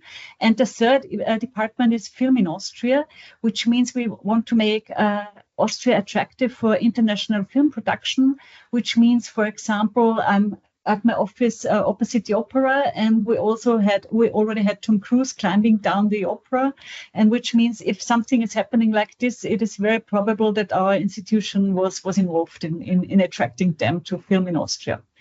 But let's come to the department Work in Austria, which is quite new. We were created in the year 2019. And our aim is to deal with international recruiting, which means that we help Austrian companies to also to employ international labor, and we also want to help international specialists, experts on their way to Austria. So we. For the first thing we have to speak about is what are the preconditions in Austria and what can we also promote internationally. And I think the main point and the positive point is that Austria performs quite well in international rankings. We are #1 concerning quality of life in the EU. We have a very good health infrastructure. And the environment, the climate is very favorable, and we are also #2 in travel and transit, which means these are all aspects and criteria we can also promote when it comes to the promotion of Austria as an attractive place to work and live. But of course, these are quite soft factors, and also the labor conditions are normally very important when it comes to international recruiting. I just brought you some aspects concerning working in Austria. We have a quite elaborated system of collective agreements, which are negotiated between the labor organization and the Chamber of Commerce, which means they build a kind of legal framework for minimum wages. They also regulate the kind of salary increase, the working hours, and terminations. We have mandatory health and accident insurance, and which is quite a good aspect of promotion. In Austria, we offer normally 14 monthly salaries. They are also stipulated by the collective agreements. We have sick leave, we have unemployment benefits, we have a state pension and so on, and we have quite favorable conditions when it comes to pregnancy and parental leave. So this means this is the package we are also promoting when it comes to when we are active at fairs, at career events and so on. But of course, with these aspects, we want to create interest in coming to Austria. But the second very important thing is, the first step is to create interest. The second step is also to promote our immigration system. Because of course, when we're speaking about international recruiting, we are mainly dealing with third countries, which means that the people who are interested to come to Austria, they also have to pass the immigration procedure. And here we have in Austria the system of the red card. And of course, we also have the blue card, which a lot of you might know. This is the European immigration system. So if you are a third country national and you want to come to Austria, we offer with the red card or the blue card, we offer always a combination of residence permit and work permit, so that you can be legally in Austria and you have also access to the labor market.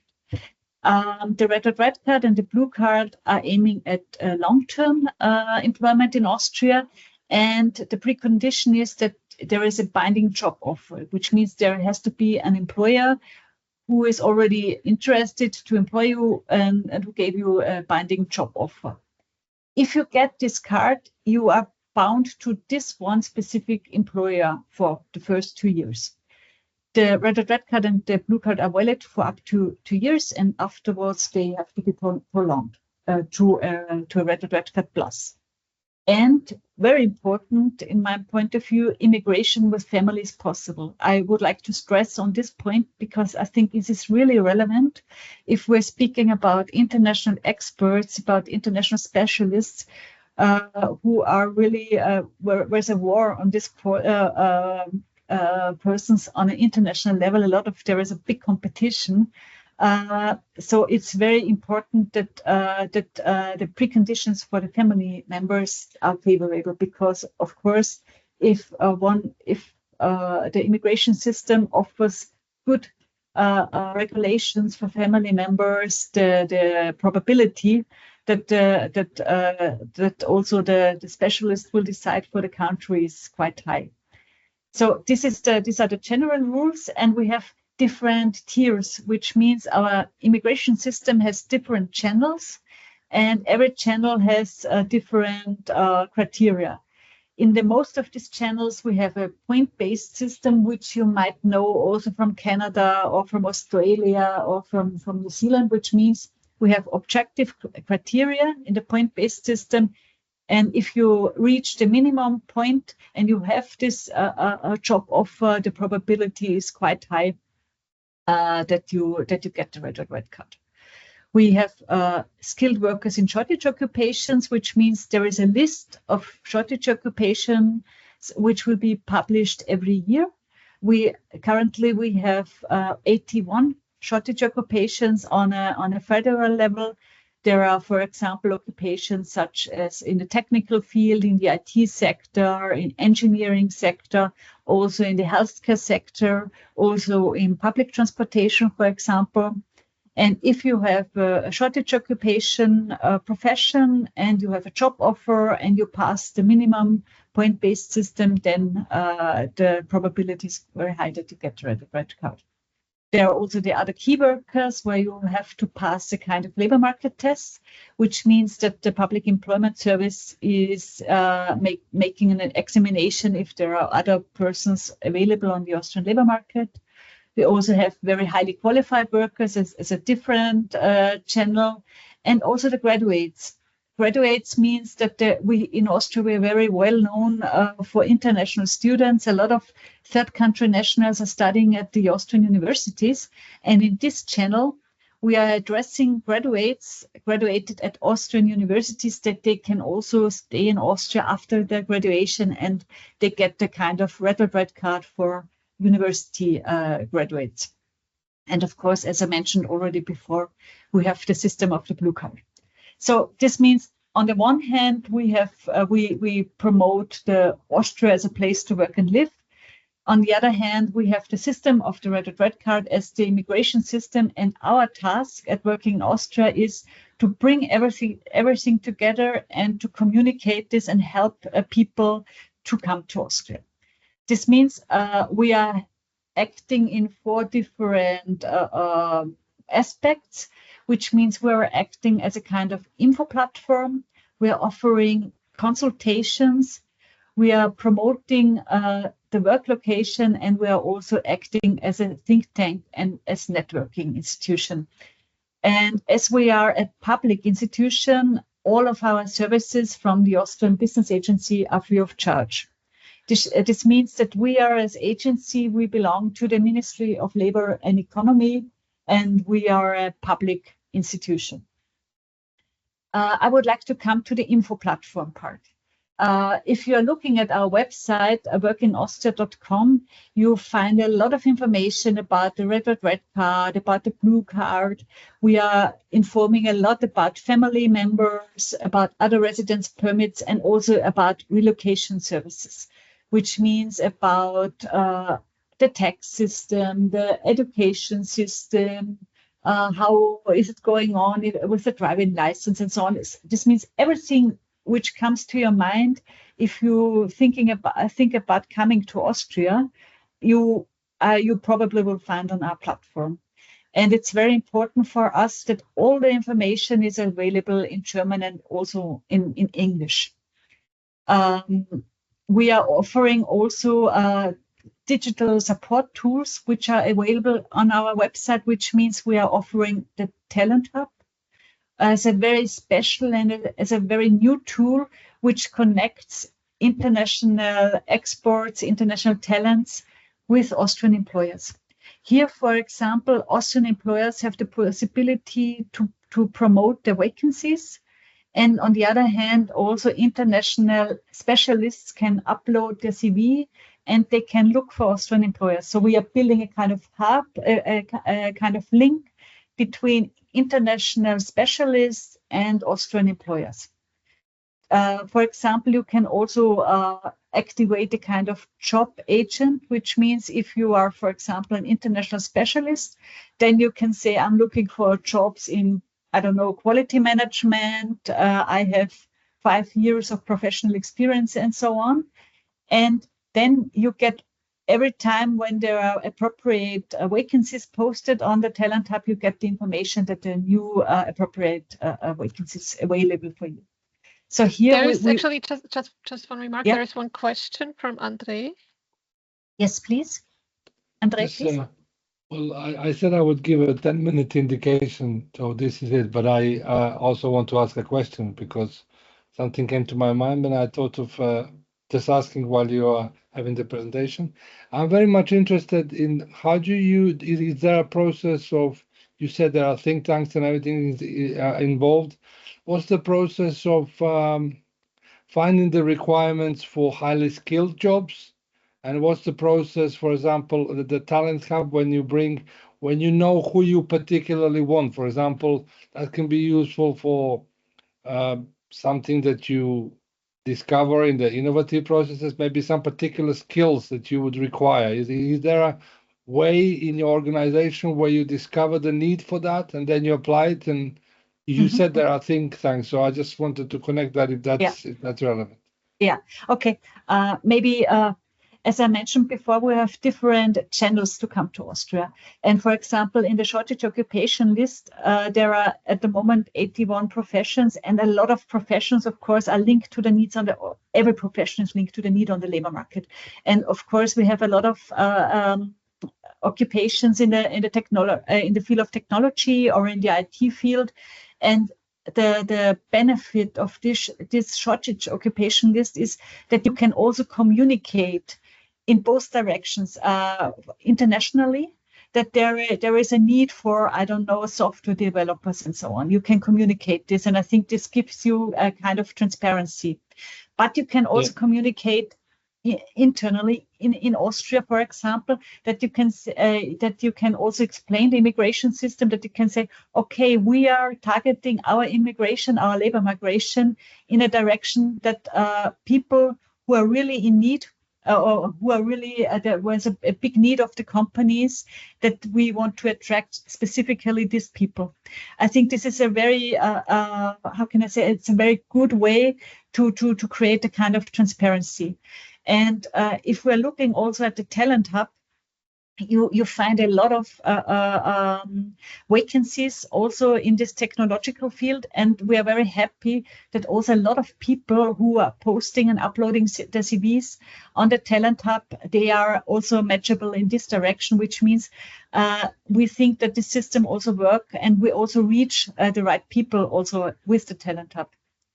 And as a second tool, which is also very important, maybe it also sticks to your question, is the immigration guide, because I think it's very important to offer a possibility that someone who is, for example, is interested to come to Austria can make a kind of pre-check or a quick check if he or she would be eligible for the Red Card. And with this tool, we offer this kind of a very fast orientation, that you can indicate, okay, I'm software developer, my employer would pay me, I don't know, 3,500 euros or something like this. You fill in your work experience, your age, and so on, and then afterwards you get a very fast reply, and you get the information. Are you eligible for the Red Card? Yes or no, and for which kind of Red Card? So you get the very fast orientation. I think this is really, really relevant, and this tool is very often used also to get this impression. But of course, there are also a lot of questions which are relevant if we want to decide for a country. For example, education system. What is the education system for my children, for example? Or if you're already a little bit further in your process, I have a driving license. What shall I do in Austria? Do I have to transform it? Can I use it? What is the procedure, for example? What is about the tax system? What is about the pension system, and so on? And we offer, with our personal guide, we offer a very comprehensive information. Everything is available on our website. But we also know this is really comprehensive, and not every information will be relevant. for everyone. So this means if you are looking at the personal guide, you can bookmark sections. You can say, okay, for me, the education system is relevant, also the tax system, and I have a cat at home. I would like to know everything about bringing pets to Austria, for example, to bring my cat. So this means you can bookmark this section, and then you can get a kind of personal guide with only the relevant information in your email. You get a kind of PDF which you get in your email, and then you have your personal guide with only all the information which are relevant for you. And with these tools, we really want to cover already at the first glance a lot of information and to customize them to the specific needs of the audience. And this is the section of the info platform. But of course, this is we know that one size does not fit all, which means then we are going a little as one step further. Then we're coming to the consultation process.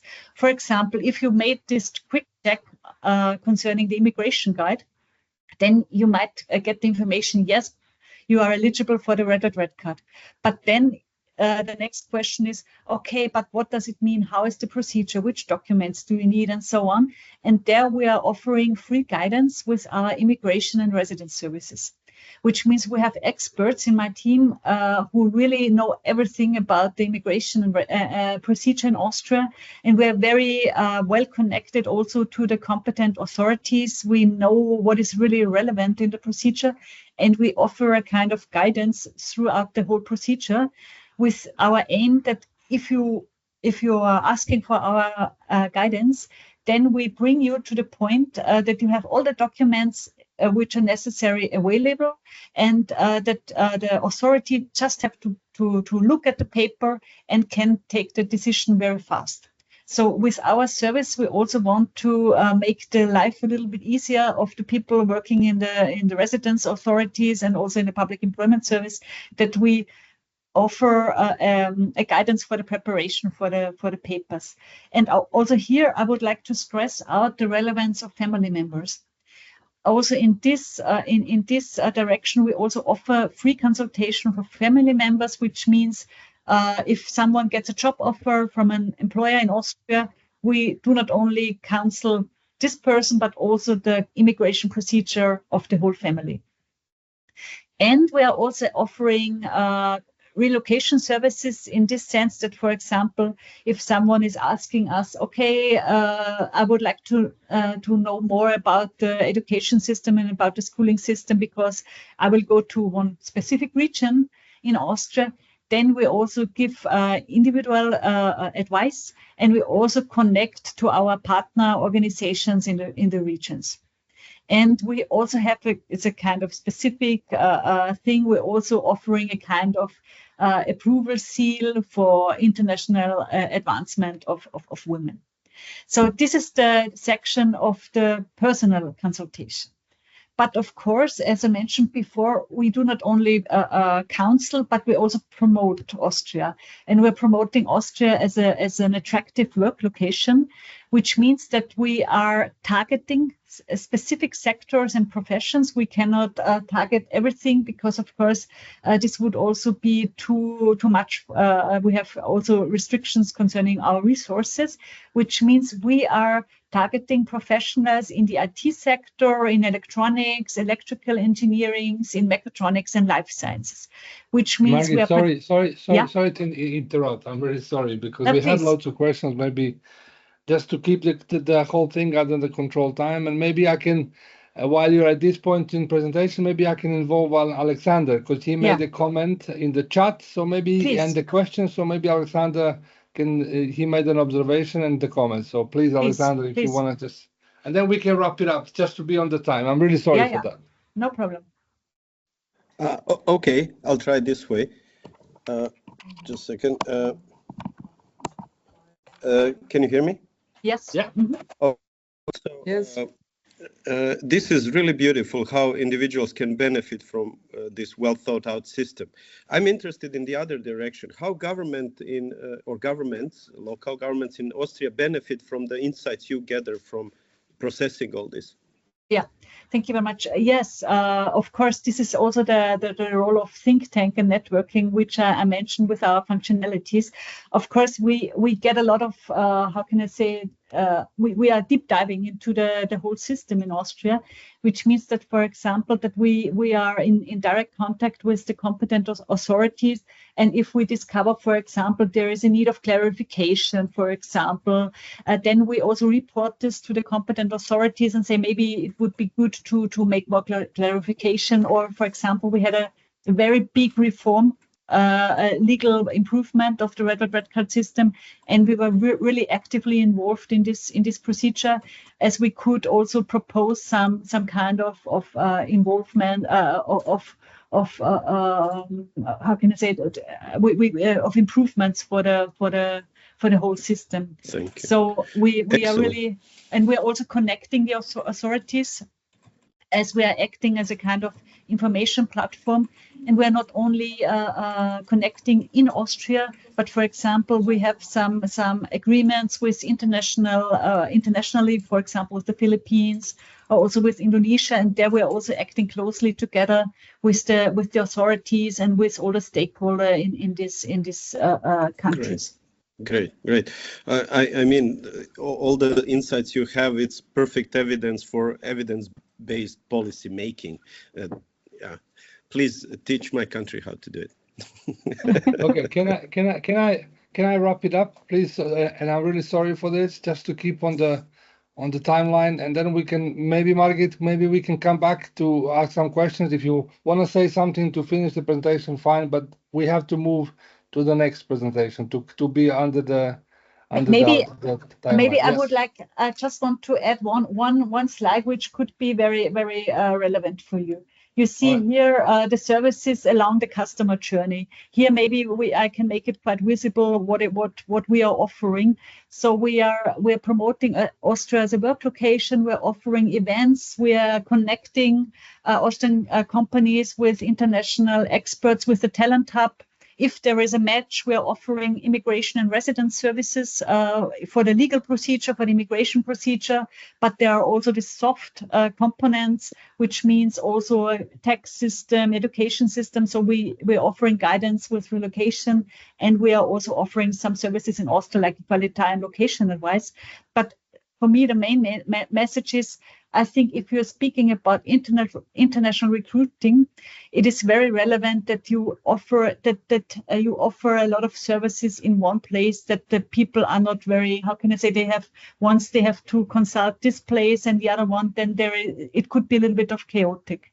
And here, I think we tried to offer a kind of well-established system that one international specialists get guidance from one specific point, like a one-stop shop. Yeah, I must say it's very comprehensive, and it includes all the services needed.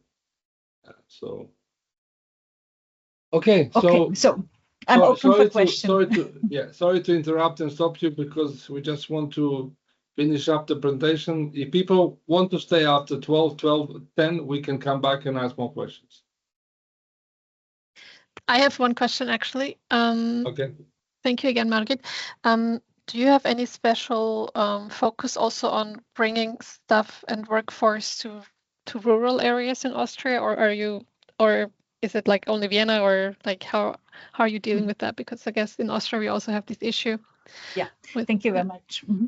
This is a very relevant question, but I think, like in many other countries, the capital is quite attractive, of course. In Vienna, I'm living in Vienna. It's a really beautiful city. But of course, there are a lot of job opportunities all over the country. And to communicate the rather rural area, we offer at the Talent Hub a kind of job map. It's called Job Map, which means that we are showing Austria in a whole. So you can, for example, look for the job. As I will stick to the software engineer or software developer. And if you indicate software developer, then you find in which regions this profession is available. So we would like to offer kind of transparency, that everyone sees that not only Vienna is offering attractive jobs, but also in the rural fields. And we're very close, in very close contact also with the location agencies of the regions, which means that we are also we are working very close together to promote also the regions, and that you get really good overview about all the possibilities also.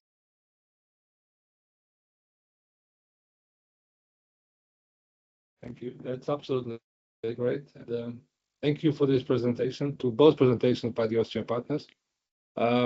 So Thank let's you. proceed. So again, also the same thing, Margit has to leave as well, but if you have any questions, either very much now, or you can send us an email and I will forward it to you, and you can reply. All right. Thank you, Margit, again. And thank you. Thank you, Christina, also. So, thank you. So let's go to the next one. I have a pleasure to introduce a member from our organization, and who is Professor Stojanovic, who will take the microphone now. And yeah, hello, Professor. Okay, do you hear me? Okay. Yes. Yes. Okay, thank you.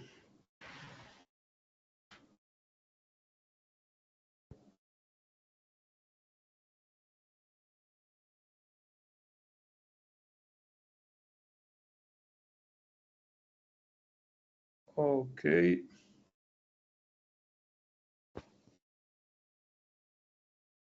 Why I have the problem with the sharing entire screen? Okay. Do you see my screen? No, Professor. Yeah, it's your screen, but the presentation is not chosen. Okay. I will. Now it's okay. Do you see now? Yeah. Yes. Okay. Okay. Only to see what is my with my animation transitions and so on.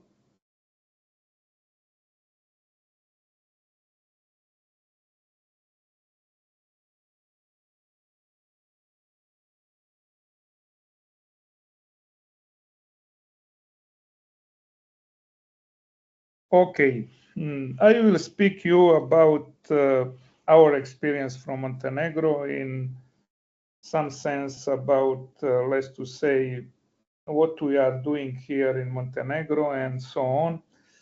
As you know, that Montenegro is a very small country and also involved in all these initiatives and all these, let's to say, innovation actions, and it is very useful member of European community, small but very active.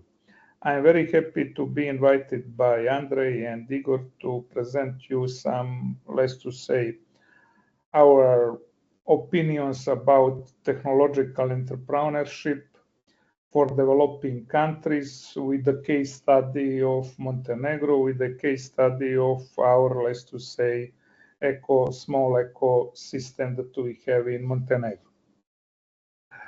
First of all, I will speak about some introduction. Then about, I am really sorry that something happened with my presentation. I will put it like it is now, because I don't know, it automatically went out. Okay. Technological entrepreneurship for developing countries, digital economy as a chance, our story as a case study, and conclusion.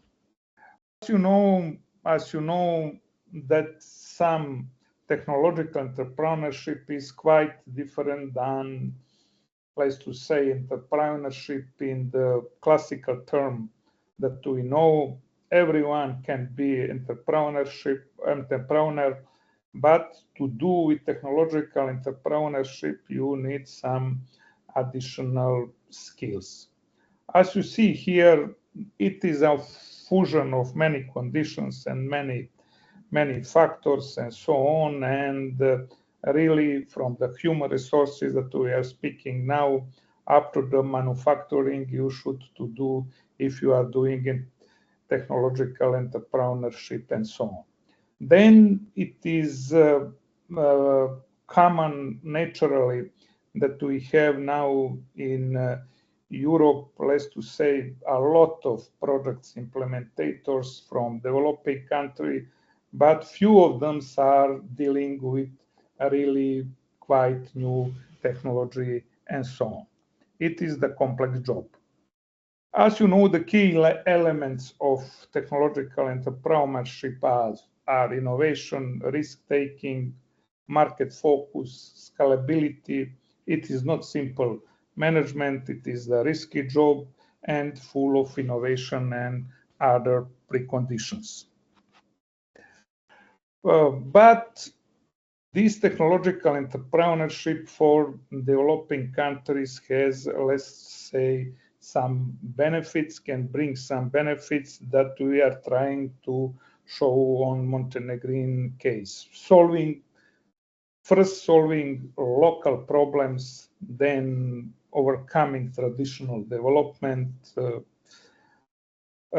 economical jobs for the young people, access to the global market, attracting investors and so on, improving governmental and policy support and so on.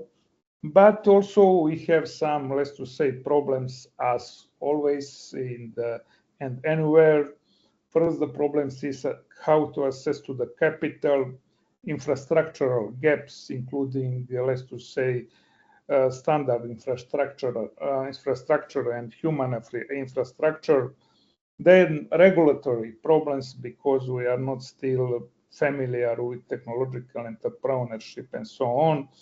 Behavioral gap, we do not have so much technological entrepreneurship culture and so on. And risk and fear or failure. That is one big problem that our people traditionally do not like to risk and they are afraid of fail that can happen. Let's see now, honestly, how this technological entrepreneurship can be seen in developing countries. We are telling that digitalization is big chance. That is really true. But we should to have two sides of the coins. The first one is software world. Software world is unit world. You can do software everywhere for everyone, anytime, whenever you want to do the software. You do not need any preconditions to do software and so on, and to be part of digital world. But in hardware world, I'm not saying hardware in this manner of the hardware that we know, computers and so on. Hardware is, let's to say, technology, cars and so on. The other things, energy and so on, the things are quite different. You cannot, let's to say, reach the level of developing countries from one of developed countries from one of developing countries in this sense. That is the reason that naturally, the people are dealing with the software and digitalization. But really, digital technologies are trends for developing countries that I told you. No major prerequisites are needed. Education is also present in some form. That really honestly said many startups in developing country are dealing with education. Still education and some type of technological transfers are their main business. Even doing the projects, they are mostly doing dissemination, education and so on, promotions and so on. But there is good for some digital technology linked to sustainable local ecosystems, tourism, agriculture, clean environmental, advanced services, and so on. Also, you can reach some level of integration of some smart application for high-tech systems, but only some level of involvement of developing countries in system integration of that I told you before, these hardware-related things and so on related to the high technology. But as you know, the other things is that digital technology are based on high technologies. For example, computer systems and computer systems based on the chips. But see how we have situation in this area. There is one Achilles heel of development high technologies in small countries, even in developing countries and so on. If you see example of production of the chips and high technology, you will see up to now only one country is possible to make machines for them to make the chips. Of course, we have few American companies in some field of this, but ASML, the Dutch company, is the only one company that is capable to make machines that are making the chips. This is a good example about the gap in the technology between developing countries and developed countries, high developing countries in cutting edge technology in the pillars that are fostering the development. But technological entrepreneurship in our countries found good position in digital economy. As you know, connectivity, human capital, use of internet service, integration of digital technologies, digital public services, and so on. And lastly, artificial intelligence. And the things in these technologies are not bad in our countries. As you saw, in South European East countries are not so much behind this average of European Union in digital adaptation index. You can see that is nearby this index, and that is good and chance for us. Also, smart ecosystems between Industry 4.0 and Industry 5.0 in the term of digital economy is also chance for small country that we try to use as it is Montenegro. You can see that the some good things of the Western Balkan countries, our region, in digital economy are that we still have good infrastructure developed enough. All populations are familiar by communications and the internet. The use of internet is on the satisfactory level and so on. Some countries like Montenegro, they have even on the paper legislatives in the about supporting digital economy.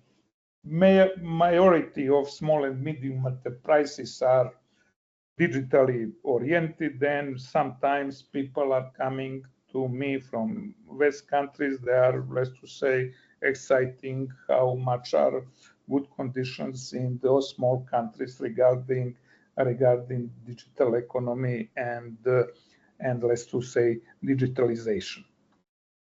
But still we have many problems. I want to point them. The first one is influence of the politics.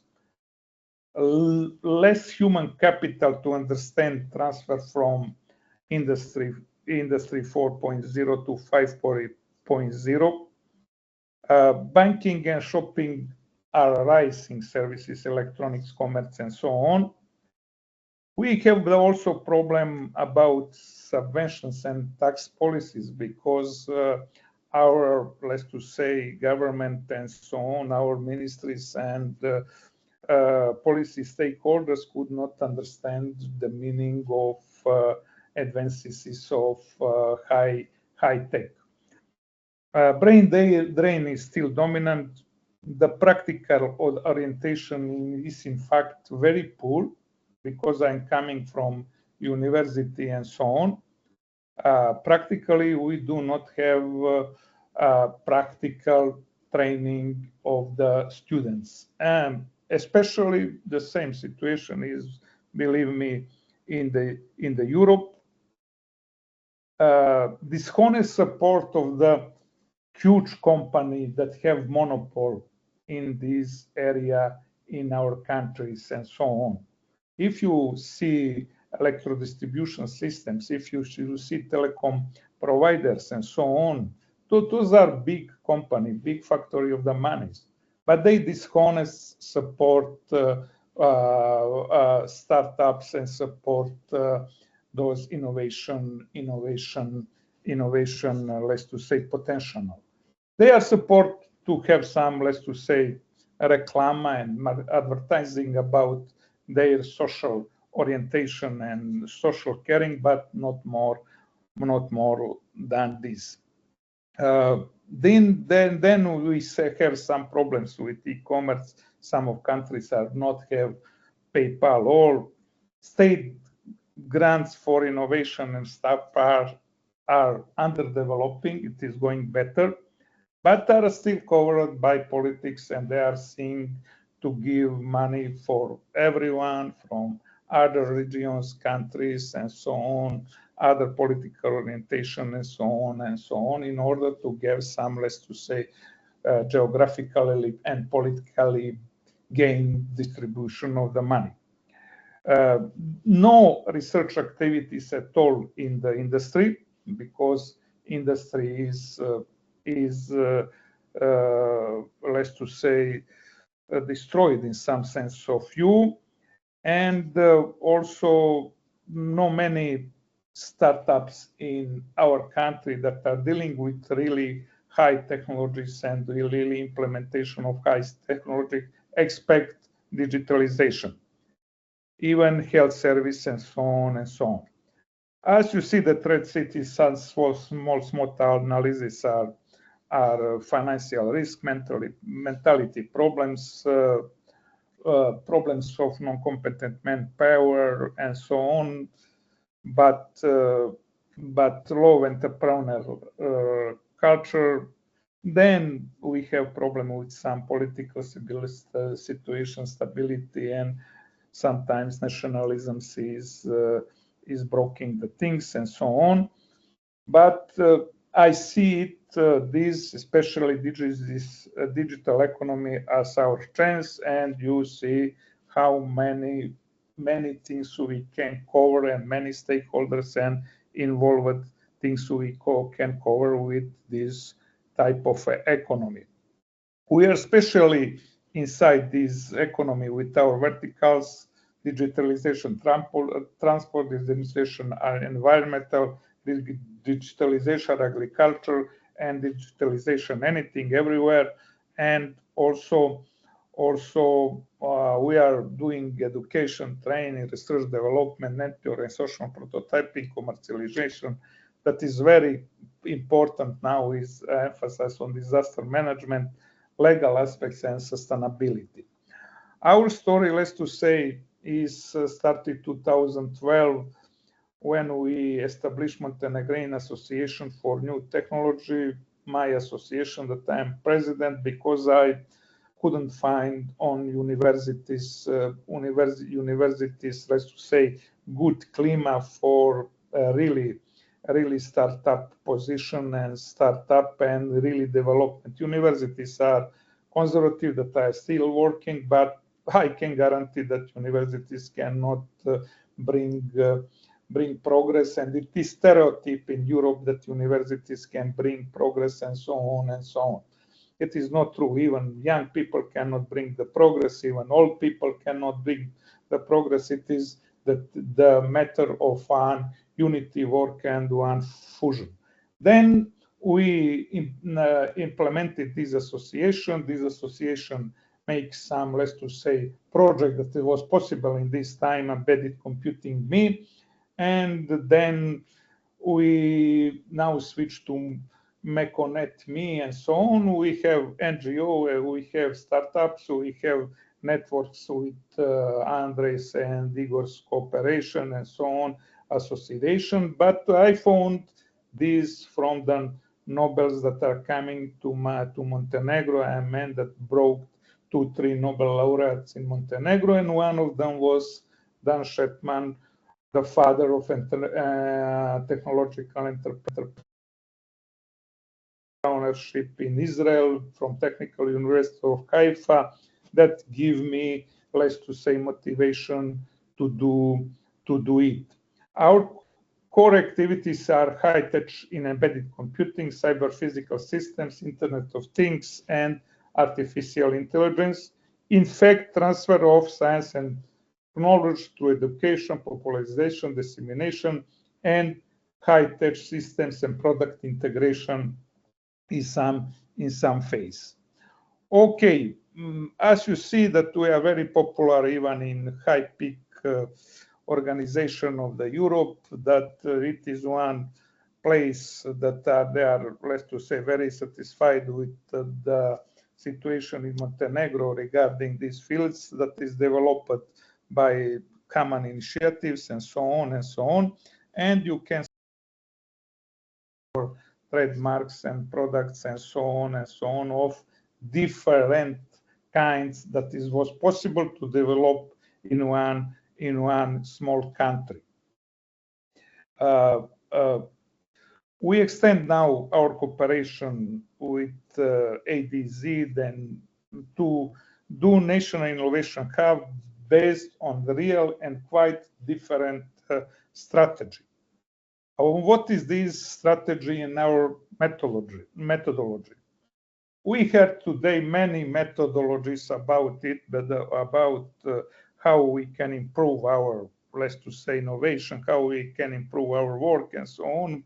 But I am enough old to believe in many of these strategies. From my opinion, no methodology to be innovative and useful. There is no methodology. As well, no training to be innovator. There is no training to be innovator. But there are some preconditions to reach success. Knowledge, experience, hard work, team, human resources, networking, fusion of technologies, and so on and so on. Sometimes when you turn your hobby in the job, it becomes work. And that happened in our case, in my, Igor's, Andrei. We turned our job, our hobbies in the job, and we like our job. Character, knowledge, social intelligence, perception, and skills are also preconditions. Do not run for easy money. The problem is not with the projects, but with projects-focused thinking. That is one big problem in developing country. In developing country, they think that by projects they can earn easy money. And project finish, they are doing report, administrative things are closed, but less remind for the future development of the country. From some my experience, the project related amount in money are, let's to say, in this functional dependence about regarding tangible outcomes. As projects has more money, the proud outcomes are less because other problems are big, and you should to close the construction and you do not care for tangible outcomes and what will remain. Our strategy was useful in our case. Start with individual project. Every one person can start with some small individual projects. Extend this project to the company or team level. Take and analyze the results, impacts, and potential of your individual or company-based project. Put few 1,000 euros like company and individuals in your products, and do it something that you can prove that you can prove the results. Apply for grant to circle idea, to idea as a whole, and then the outcomes will be sustainable for these grant and so on, because from your experience, small projects, individual projects, you will select, let's to say, more feasible ideas and so on.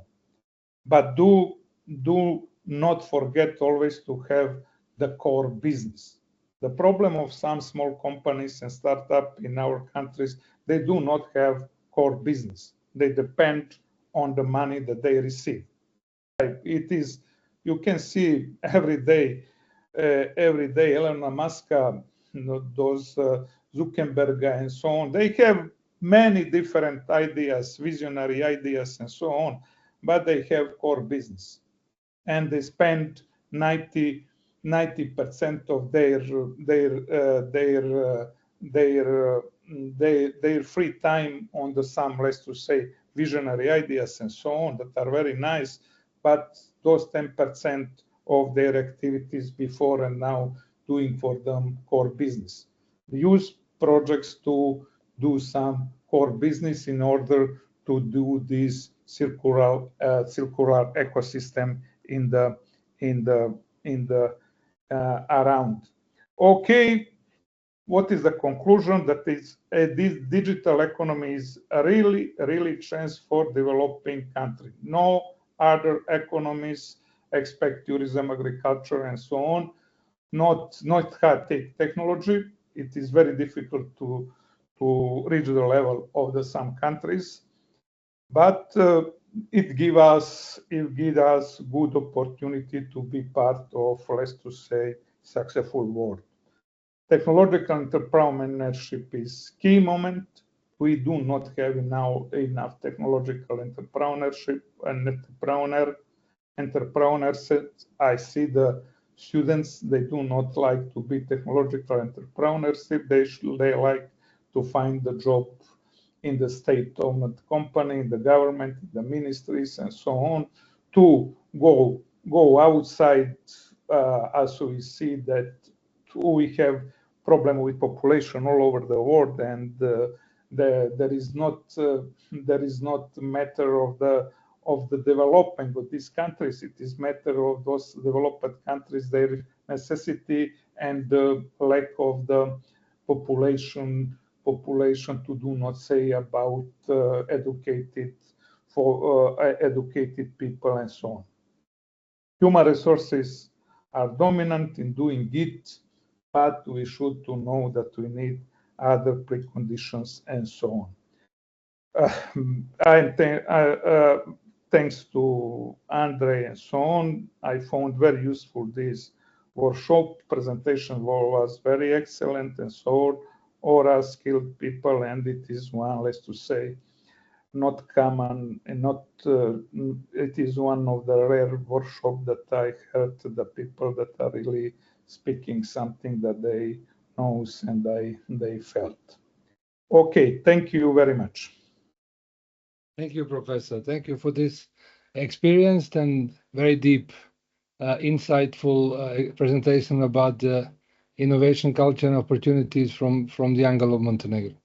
It indicates that we have 5 minutes left, so hopefully the thing will not cut off. But before that, let's proceed. Let me just ask a first question, please, and then I can give it to the maybe others if you want to ask question. Your concept of digital economy as a chance is very interesting, and I know from our personal discussions you see Montenegro as a potential for maybe digital nomads, for people coming over to do like things like internships and things like that. So really, you see like some of the things in the region being distributed, and smaller countries like Montenegro taking some skilled labor, maybe from the outside, working in the Montenegro and countries such as Montenegro because of the better, cheaper, for example, life conditions, ease of access to many things and so on. So this is in a way, digital economy as a chance, as you said, concept being distributed in many regions, right? Yes, we are really supported by the Europe with great ideas and many projects, and it is easy to take the projects in Montenegro because of small country. These small countries have the good opportunities regarding smaller countries, smaller problems, and so on. But do you know, equally we have support from European Union, like politicians. Politicians could not have such support like other, let's to say, digital economy and so on. I am telling that anthropocene politikon zone. The man is a political animal. That is true, but those are two contradictory things that we have. That is supporting governmental because of the some, let's to say, peace and so on, in order to have and do not support enough the people and really progress. But I think that Montenegro is one, let's to say, good example about development of startup community and the other things, and could be, let's to say, like Slovenia and so on. And maybe it is our mentality like this. And I hope that we can be some, let's to say, small tiger, especially in digital economy, that it is, let's to say, chance for everyone. So today we can sit here and use the Meet and Zoom and no problem, but we cannot do the rocket and so on. Okay, thank you. So are there any more questions, please? Yeah, Alexander, thank you. Yes, go on. Thank you very much.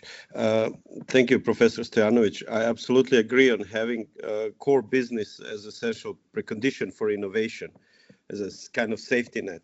But what is your opinion, taking into account the overhead workload that just running a company incurs on small companies? What would be the sweet spot? What's the size of the company in terms of people or finance that starts to be viable to take that step into innovation?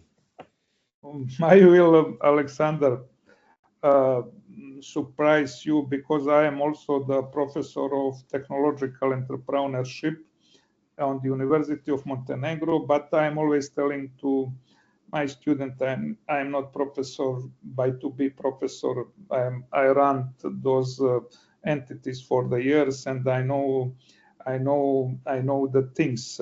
My opinion is that the company should be small unit and based on the traditionally approach in the business of the four old nations doing the business. The first one are Jewish people, the second one are Greeks people, the third one is Armenian people, and the fourth one is Roman people.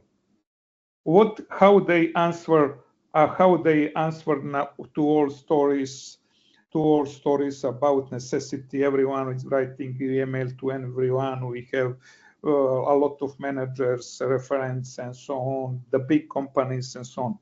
They answered by small companies. Those are companies that sustain through the time.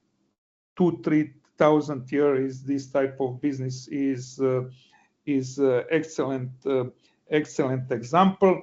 And then you will have less risk if you spread as much as possible, and you spread, then your risk is high, especially in our countries that do not have the culture of the bankrupt. We do not have the culture of the bankrupt and so on. someone on the West can have business and close the business and go to drink coffee. In our culture, is not like this. But if you see through the history, you cannot see sustainable high technology company. Tell me one high technology company that is sustainable. It is few companies. Nokia was big company, now is small company. Ericsson also, and so on also. But if you see some family companies and even those companies that are doing alcohol and cigarettes and so, they are very sustainable companies and so on. The business and technological entrepreneurship is not daily workshops and those stories. It is very complex problem.